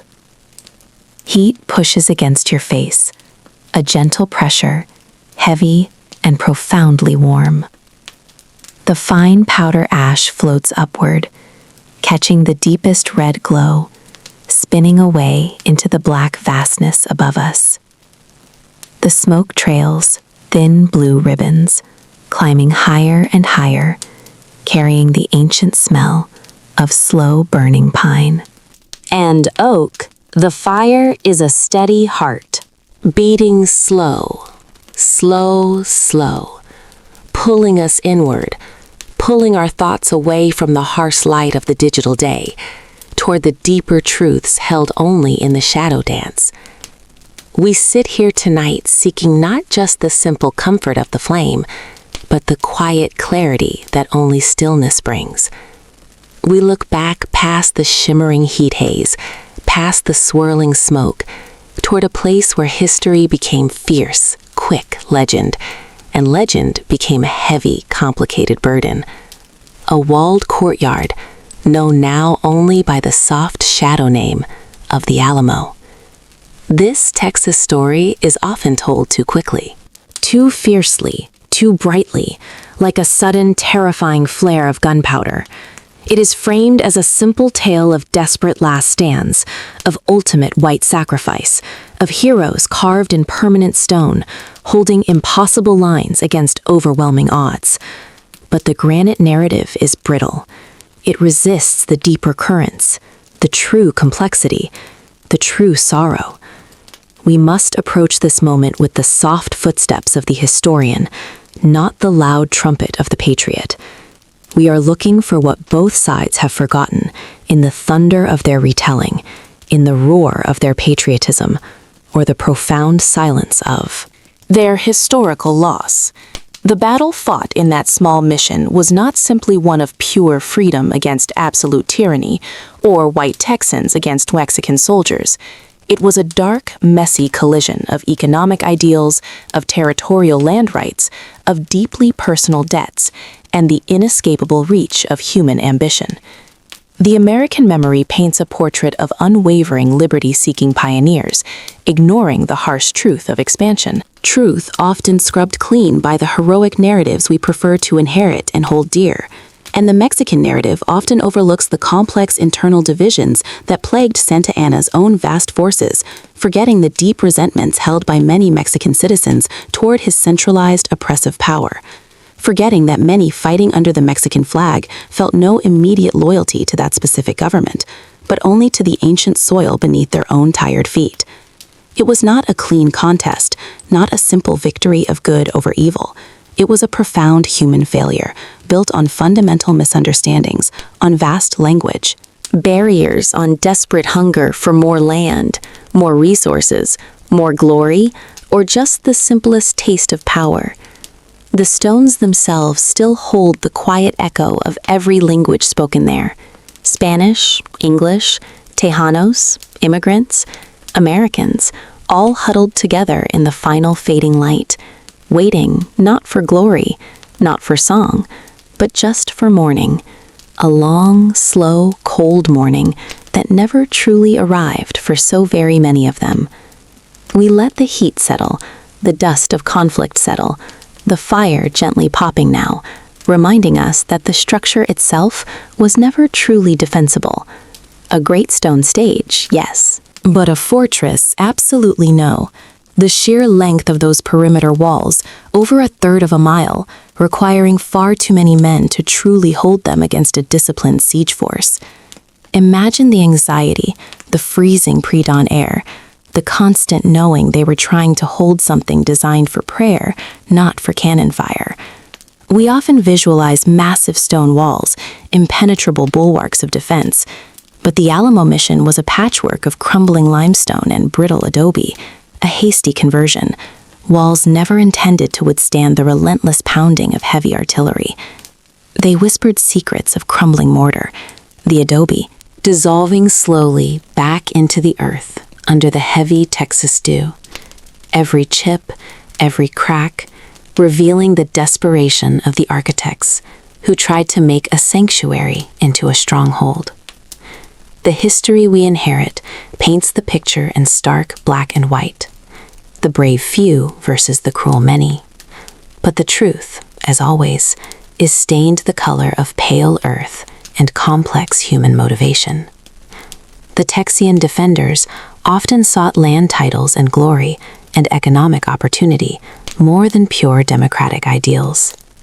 They were adventurers, squatters, Tejanos, volunteers, fighting for diverse reasons, often opportunistic. Grit, yes, but complex motivations pulsed. Beneath those woolen coats, they had no supply lines, no reliable reinforcements, just the bitter cold limestone pressing against their backs, the fear palpable as the days stretched into weeks. And we forget the other side, the soldiers marching under Santa Anna. They were not robots of tyranny.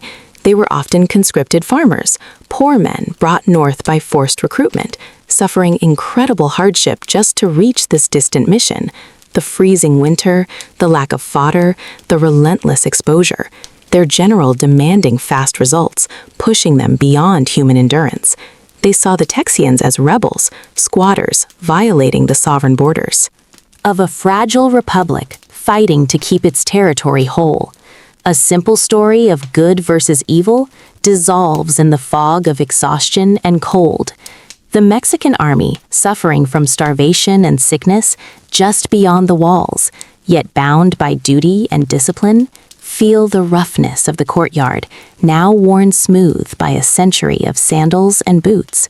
Hear the echo of the mission bells, long silenced, replaced by the rhythmic beat of Mexican drums far across the plain. The reality was a desperate struggle for survival on both sides, fought within walls that leaked and crumbled, walls that offered false promises of protection. It was a place of hunger and dread, the defenders awaiting salvation that never came, the attackers counting the cost of every casualty, forced to cross the open space under heavy fire. We hold the heroism close, but we must also hold the profound human fear, the deep shiver of cold that permeated everything, the constant awareness that the mission was essentially a trap, closing slowly. The low light of the vigil, oil lamps, casting long, wavering shadows across the floor of the sacristy, revealing the hurried conversion of altars into gun emplacements. The scent Of old wood smoke and freshly packed earth, that is the Alamo. We should truly remember that uncomfortable, terrifying reality. The deep silence between the cannon shots, far heavier and more resonant than any battle cry. The silent prayer whispered against the freezing stone. A prayer for morning and a prayer for an end. The firelight holds the space around the narrative, the coals settling deeper into ash. A slow, deep breath taken by the massive hearth. The truth of the Alamo is not found in flags or speeches or final defiant charges, but in the dust, the fine white. Dust of pulverized limestone that coated everything that final morning. The dust settling over both the victorious and the vanquished, blurring the lines of heroism and sheer terror. Sleep deeper now. Breathe in the ghost of the air that hung heavy with burnt powder and mesquite smoke. A perfume of absolute failure and absolute resolve, intertwined. The soldiers of Santa Ana were not demons. They were men, exhausted by a forced march across rain, hungry, tired, their uniforms ragged, their discipline stretched thin by the sheer distance from the capital. They carried the weight of a republic struggling to define itself, believing passionately that these northern intruders, these land takers, represented the dismantling of their nation, their culture, their very language. They saw not rebels seeking freedom, but bandits stealing the sacred ground of Mexico. And when they finally broke through the walls, the explosion of relief mixed with savage violence was the discharge of months of accumulated exhaustion and fear. They saw faces not unlike their own, settlers, farmers, men seeking opportunity. They saw desperation, but they also saw defiance, an obstinacy that confused them. Why fight to the last breath for this ruined pile of stone? Why not? simply surrender. Why this waste? They could not understand the deep, stubborn belief in personal liberty, the very American obsession with owning the land and charting one's own destiny. A clash not just of arms, but of foundational worldviews. Worlds meeting in a moment of terrifying finality. And the defenders inside, Crockett, Bowie, Travis, they were not merely saints of liberty. They were complex, imperfect men, chasing fortunes, running from debts, seeking reinvention. Driven by idealism, yes, but also by the primal need to possess the land. The lure of rich, deep Texas soil. They knew the odds were impossible.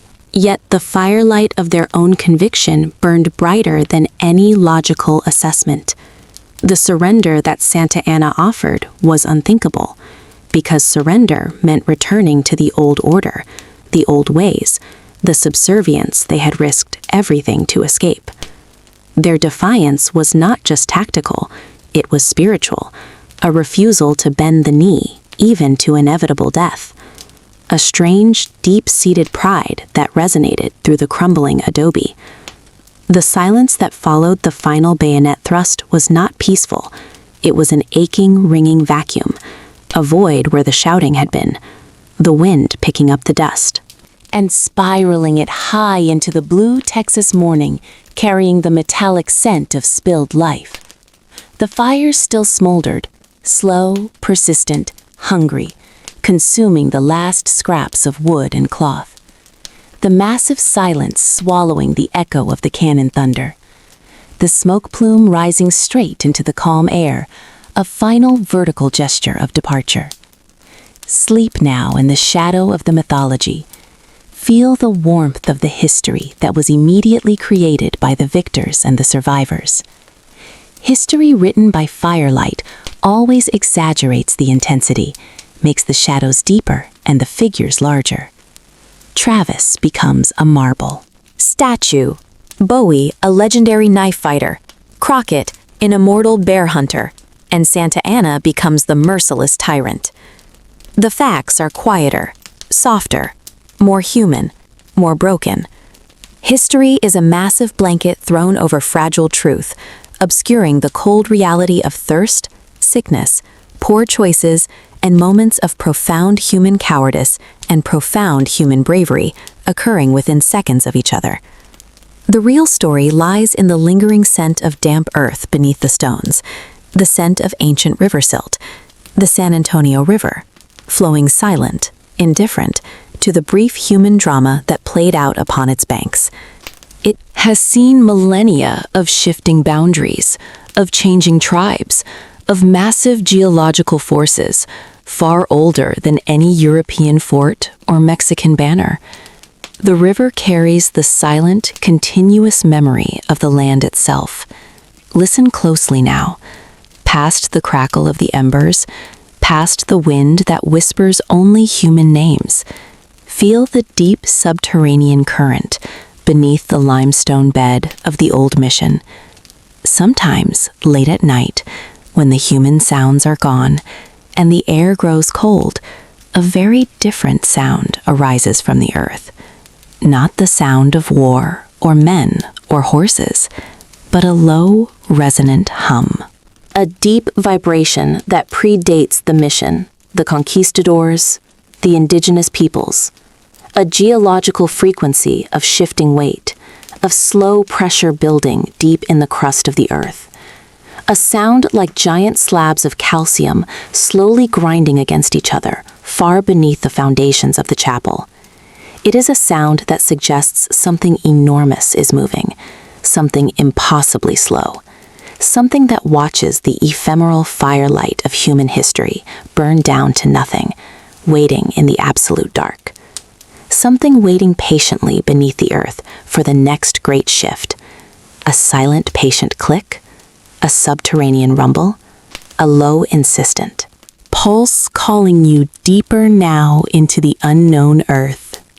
The slow flame whispers now, a low, resonant sound, deep in the belly of the stacked oak wood.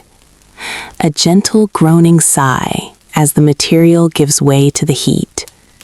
Feel the warmth, breathe in the cedar smoke, a soft weight settling gently upon the heavy night air. The orange light dances, spilling across the rough-hewn stones of the hearth, revealing texture and shadow in exquisite slow motion. This very light, this ancient flame has witnessed so many stories, born of myth and dust and blood. We turn our gaze now. Westward south to the quiet soil of Texas, where history refuses to rest and the ghosts still argue about who owned the morning. San Antonio de Bexar, a humble mission compound, now a fortress of deep misunderstanding. We call it the Alamo, and the word itself echoes with a tragic beauty that completely obscures the truth. The truth is seldom simple or brave or fully clean.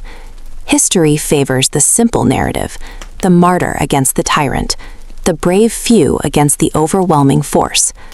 But the heavy stones of that old mission remember the nuances, the uncomfortable compromises of men seeking different futures under the same harsh sun. We see the flag flying high, the desperate defense, the glorious sacrifice for freedom. And that image burns bright and pure in the American consciousness, a foundational myth.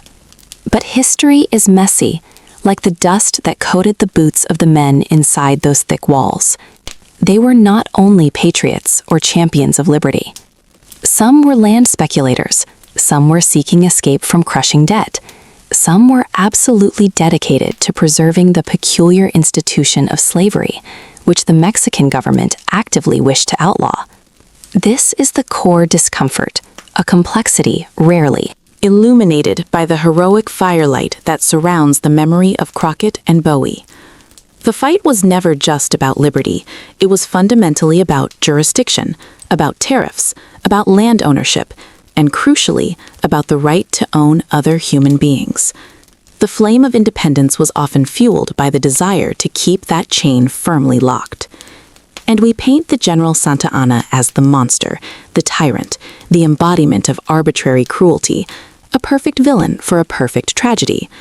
But step back under the cool lunar light and see him differently, a Federalist officer attempting to impose the law of his nation upon illegal settlers who brought their own aggressive customs across a porous border. He saw them as invaders, as smugglers, as rebels, undermining the sovereignty of Mexico, which had offered them shelter in the first place. He was attempting to enforce what he believed was the legitimate legal order, and that goal, however ruthlessly pursued, cannot be entirely dismissed as pure malice. It was national enforcement against perceived trespass. It was a geopolitical squabble about borders, about governance, about power, disguised profoundly, deeply, beautifully as a heroic last stand. The stillness of the adobe walls waits patiently for us to acknowledge the complicated, heavy burdens of that small, forgotten February dawn. A cold, cold dawn, where every decision felt justified, and yet tragically, deeply wrong. We will settle closer to the stones now, and listen to the faint echoes of the arguments that still hang heavy in the quiet Tejas air. We listen slowly, we listen deeply. The fire breathes low now, a rhythmic whisper of heat against the vast, silent coldness of the night. The embers glow a deep, rusty orange, mimicking the last faint light that once touched the rough limestone walls of the Alamo. Mission. We settle deeper into the story and deeper into the hypnotic warmth, remembering that the defenders inside those ancient Spanish stones were not all the clean-shaven heroes history demands.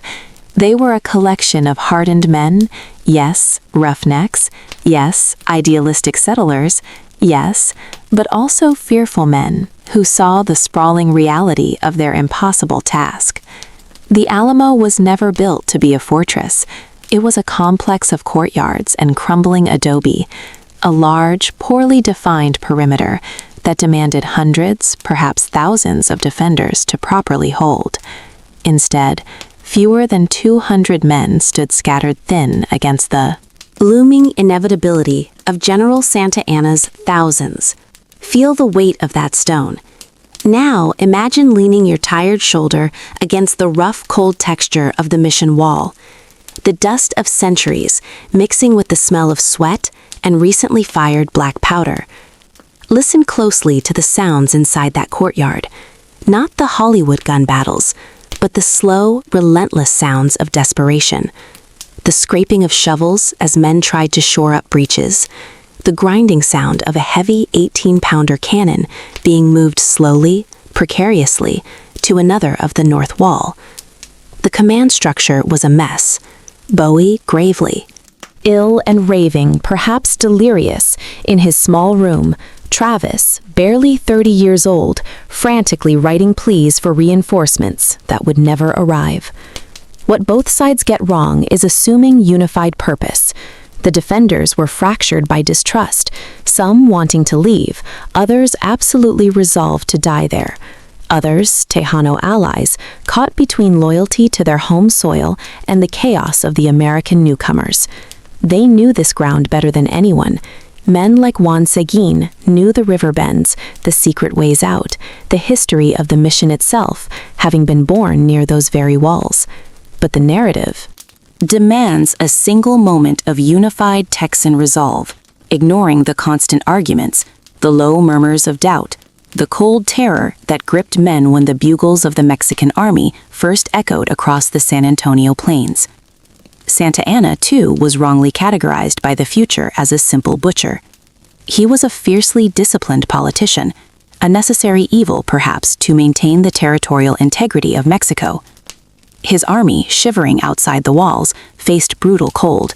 Their logistical chains stretched impossibly thin, crossing miles of unforgiving terrain. They were soldiers, yes, but starving men, weary men, men who had endured months of marching and freezing nights sleeping on damp Texas ground, their general demanding swift, total victory to quell the rebellion immediately. The fire crackles high now, releasing a burst of pine scent, a fleeting warmth that reminds us how precious and fleeting heat was in the besieged courtyard. They sought comfort in small ways, perhaps a shared ration of jerky or a brief moment of quiet prayer near the chapel entrance, the shadow of the rose window falling across their anxious faces.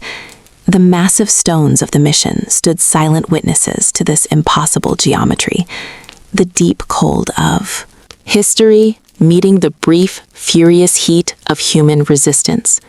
Breathe deep, the smoke and the silence.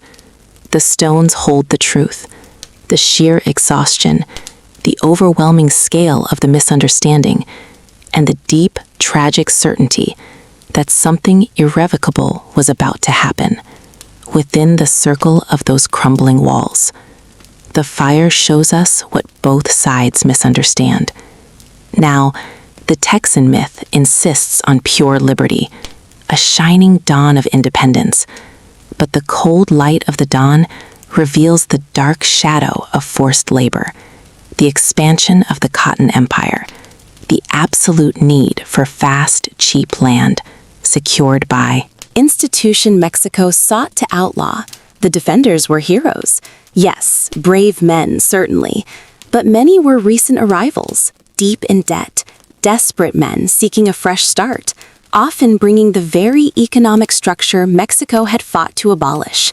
And that nuance, that heavy complexity, is what history erases, what the tourist pamphlets forget. We stand here by the fire pit, thousands of miles away, feeling the dust of Bexar still clinging to the embers, and we see that Santa Anna too was a flawed figure, acting upon understandable fears, the fear of continental disintegration, the fear that the nascent American colossus would consume everything below the Red River.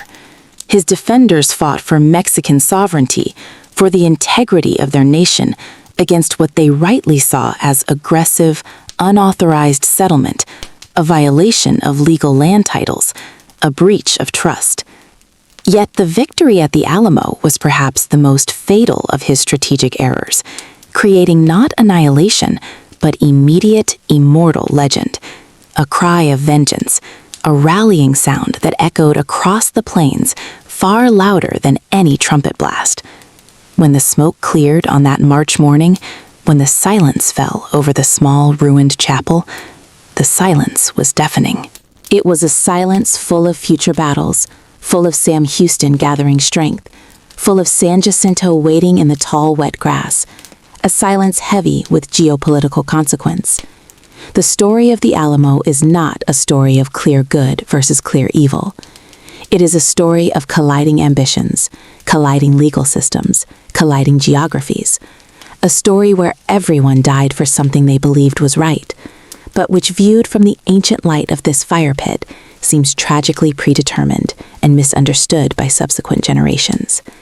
Feel the deep sigh of the earth beneath this place, beneath our fire. Pit the stones of that mission. The limestone walls hold more than just the memories of muskets and cannon. They hold the lingering energy of final breaths and the absolute certainty of those dying moments. Listen closely to the soft shifting of the logs. They speak of the weight of human narrative, how we desperately need heroes, how we need villains, how we smooth over the jagged edges of truth until the story fits neatly into the comfort of a patriotic lullaby. But the real history, the true history, is always messy, always complicated, always closer to desperation than dogma. The fire whispers that every foundation, every border, every marker we rely on rests upon strata of previous struggles, layer upon layer of ambition and loss. It reminds us that the vastness of the North American continent has swallowed countless struggles before the Spanish arrived, before the Aztecs built their great cities, before even the earliest mound builders lifted the soil. We let our gaze drift away from the dusty plain of Texas now, away from the rattle of 1836, and we look into the deep red heart of the coals. There is something older than the Alamo, something older. Then the Republic, something older than memory itself, speaking through the slow burn. The fire wants to share a different kind of history now, one rooted not in human conflict, but in the slow, deep secrets held in the mineral deposits of the land itself. It asks us to consider the deep, cold stillness of the continent before the wars began, before the names changed, before the language shifted. What secret does the soil conceal? What knowledge did the original people hold about the very ground we walk upon? Knowledge that has been buried and forgotten beneath the weight of progress in conflict. We feel the immense silent mystery of the deep past drawing closer to the circle of warmth, a forgotten waiting to be revealed when the heat of the conflict finally cools and the embers glow low and slow. It is a quiet, heavy secret, tied to the minerals, tied to the water, tied to the immense breathing silence of the desert night, waiting to unfold in the next deep breath of sleep. Let the warmth hold you as the history settles into the quiet earth below, the timber sighing low in the ashes, now a deep red. Pulse beneath the cooling charcoal. The great cedar log we placed hours ago finally surrenders, a soft collapsing sound, like heavy silk falling, a gentle thump into the pit, sending a quiet shower of faint white sparks spiraling upward. They vanish before reaching the dark velvet sky, carrying the last embers of noise away from our peaceful circle. San Antonio de Valero, a dust-covered crucible of stubborn resolve. The Alamo, the word itself is heavy, a sacred bell tolling across time. But the legend that lives in the sun-bleached air, the one etched into the textbooks of every sleeping child, is built upon the wrong kind of silence. It misunderstands the grinding truth of competing dreams that truly met within those crumbling walls. We remember the line drawn in the sand, the defiant fiddler, the ultimate stand, the few against the many, a simple story of freedom and tyranny. But history rarely offers such clean lines. The misunderstanding of the Alamo echoes still in the quiet conversations of historians and the loud arguments of heritage. One side remembers a glorious fight for independence, a shining moment of Anglo-Saxon bravery, a rejection of tyrannical rule. They forget sometimes the matter of slavery, the desire to keep the cotton fields moving north, unburdened by Mexican law. They forget the promises of autonomy already broken. They see only the final heroic sacrifice, the pure distilled spirit of Texas becoming. The other side remembers an invasion of squatters, a violation of national sovereignty, a necessary lesson delivered by General Santa Anna. They see the defenders not as patriots, but as land pirates, filibusters, seeking cheap land and cheap labor. They forget sometimes the crushing centralism, the abrupt cancellation of constitutional liberty, the cruelty of the final assault itself, the dismissal of human dignity in the name of order. Both sides claim the moral high ground. Both sides claim the full truth of sacrifice and violation. But the true tragedy of the Alamo, the real, slow sorrow that settles in the dust, was the failure to truly see the other, the inability to reconcile two visions of Texas, one centered on distant control and ancient hierarchy, the other on immediate individualism and limitless expansion, a conflict not just of rifles and cannons, but of deeply incompatible definitions of civilization. We hold this flickering firelight and try to illuminate the truth that both were fighting for their own version of freedom, and both were fighting for their own version of unforgivable control. The stones of the Alamo absorb that quiet complexity. They stand still, waiting for us to understand, not the battle, but the broken promises and the flawed faiths that led every man to choose his side and face the dawn of that. Devastating sixth day, the fire breathes deeply now, a slow inhaling and exhaling glow. We understand the cold February setting surrounding the Alamo walls, not the shimmering heat of high summer, but the sharp, penetrating chill of a Texas winter dawn, the air tasting of dry dust and distant promise, a stillness broken only by the movement of tired sentinels and the nervous energy of impending doom. The defenders inside, whether recent arrivals from Tennessee or long-settled Tejano families, were huddled against the rough stone walls that offered surprisingly little insulation against the night's bite. Imagine the scent, the overwhelming mix of black powder, spilled rum, wet leather, and the faint medicinal odor of makeshift bandages. They were not fighting solely for the grand idea of independence, though that was certainly woven into the cloth of their purpose. They were fighting for a specific interpretation of a constitution, a belief in decentralized federal power that Santa Anna, the self-proclaimed Napoleon of the West, was determined to crush under the boot of centralism. The great misunderstanding, often ignored, is that many of the Mexican soldiers besieging the fort felt betrayed by Santa Anna too. They were conscripts, often poorly supplied, and forced into this brutal confrontation far from their own homes. They were fighting the mandate of a dictator who had dissolved the constitutional republic they cherished. The truth lies not in good versus evil, but in two groups of people, each convinced they were defending the legitimate structure of their government, separated only by geography and language. The candlelight inside the mission rooms flickered, casting dancing shadows that made the rough-hewn beams appear to writhe and stretch. The silence between the volleys was perhaps the hardest thing to endure, a heavy, suffocating quiet, where every small rustle of dry leaves or scrape of a boot against the stone flooring sounded like a signal. The defenders knew they were cut off. They knew relief was unlikely, and they knew the stakes were absolute. They had chosen this stand, perhaps unwisely, perhaps rashly, but they chose it with the fierce dedication of those who believe they have nowhere else left to retreat. Santa Anna, outside in his tent, felt the immense weight of reputation. He could not tolerate defiance, especially from what he viewed as a collection of unruly foreign adventurers and local agitators.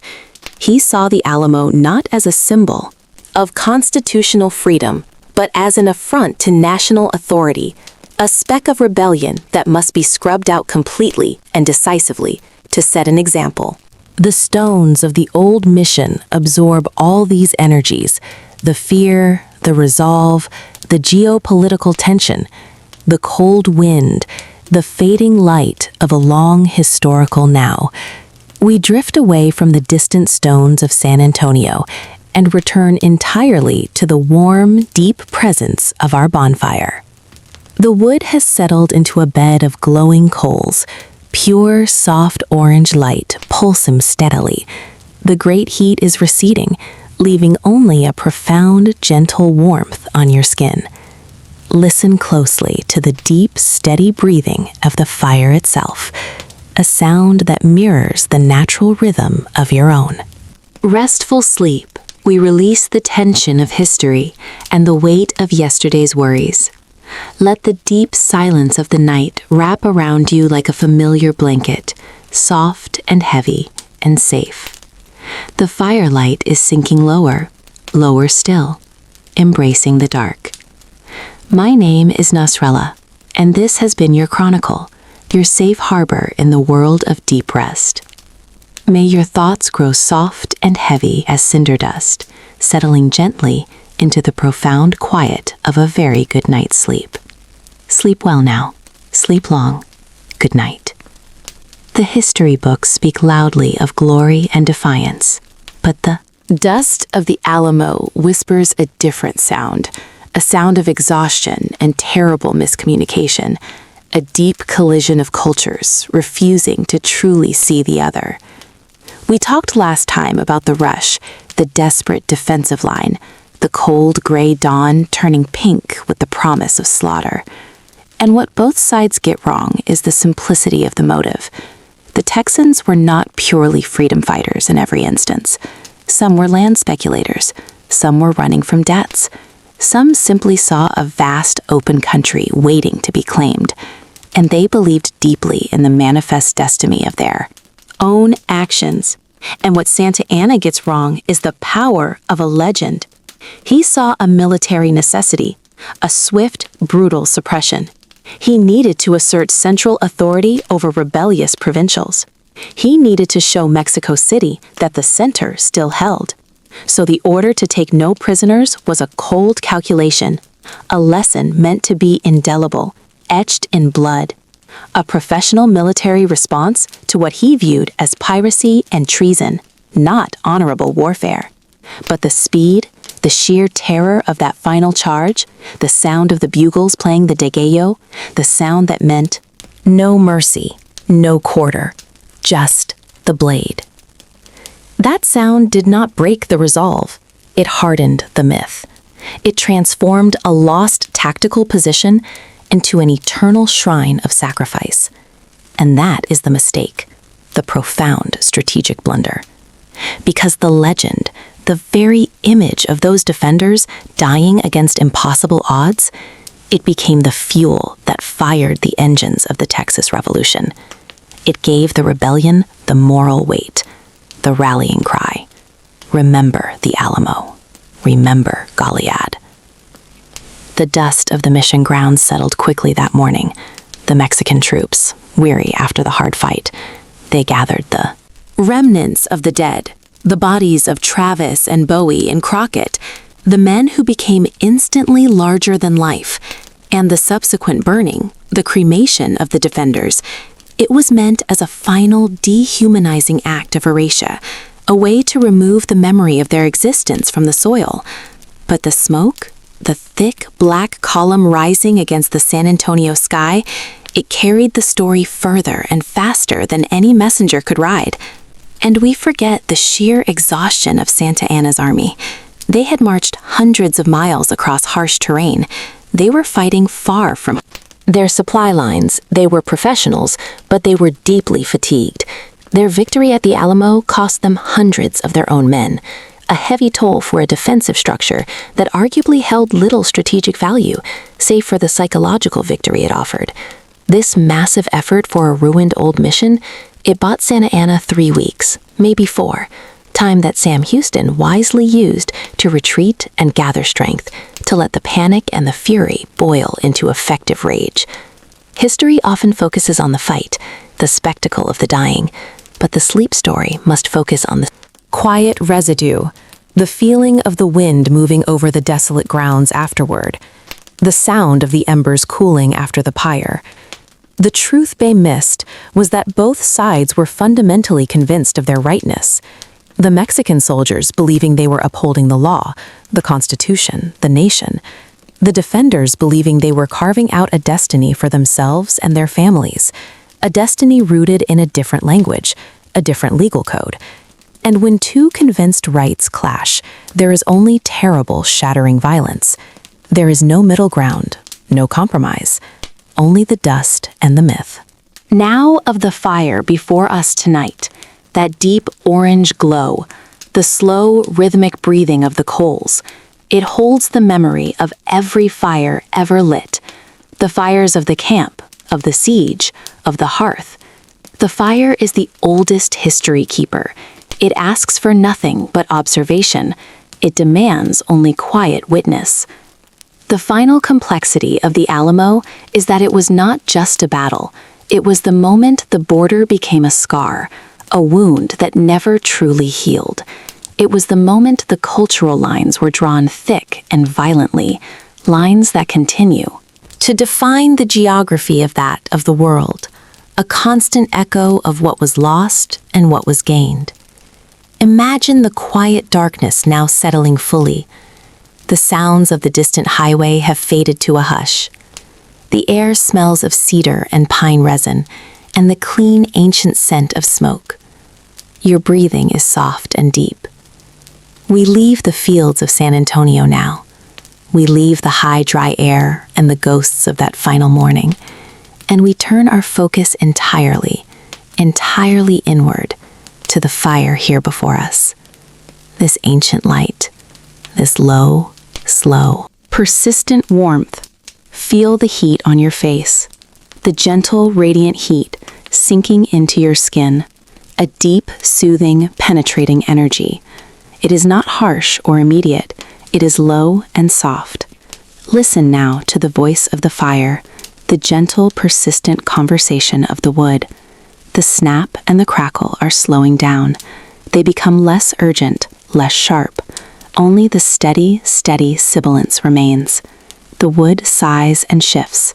The coals collapse inward. A soft whispering sound, like the rush of sand. Slower and slower. Nasrallah watches this deep glow with you, and we simply breathe together. In the warm shadow, this fire is the oldest kind of clock. It tells time not in seconds or minutes, but in the slow, steady reduction of matter to ash. It measures history in heat. Feel the weight lift from your shoulders, the weight of history, the weight of the day. The stories we tell are heavy things, filled with conflict and striving and fear. But here in the firelight, only quiet remains. Let the images of the past gently drift away. Let the names of the heroes and the villains dissolve like smoke. All that is left is the present moment, the low, deep rumble of the logs settling further down. Notice the colors now. The reds are becoming deeper, like old velvet. The oranges are turning to soft gold, and the deepest heart of the fire, the absolute center, is a stunning, gentle white light, a pure, concentrated source of stillness. It pulls your eyes. It pulls your focus. It asks you to simply watch, to simply breathe in and out, in and out, the perfect steady rhythm of the breath. Allow your eyelids to feel heavy now, so heavy and so wonderfully tired, they want to close. They are ready to rest. The shadows lengthen and deepen all around us. The world outside this circle of warmth is quiet and far away. We are held safe and still by the light. We are protected by the rising smoke. We are wrapped in the soft, dry heat. Sleep is close now, closer than before. It sits beside you in the shadow. It waits patiently for the final flicker. The crackling is gone. There is only the silent, slow decay, the deep peace of the coal bed. Your muscles are slackening. Your jaw is softening. Your eyes are growing. Heavier, heavier still. Rest now, dear listener. Rest deeply and well until the next low light calls us back to the chronicle. Sleep now, in the deep, slow, ancient quiet of the fire.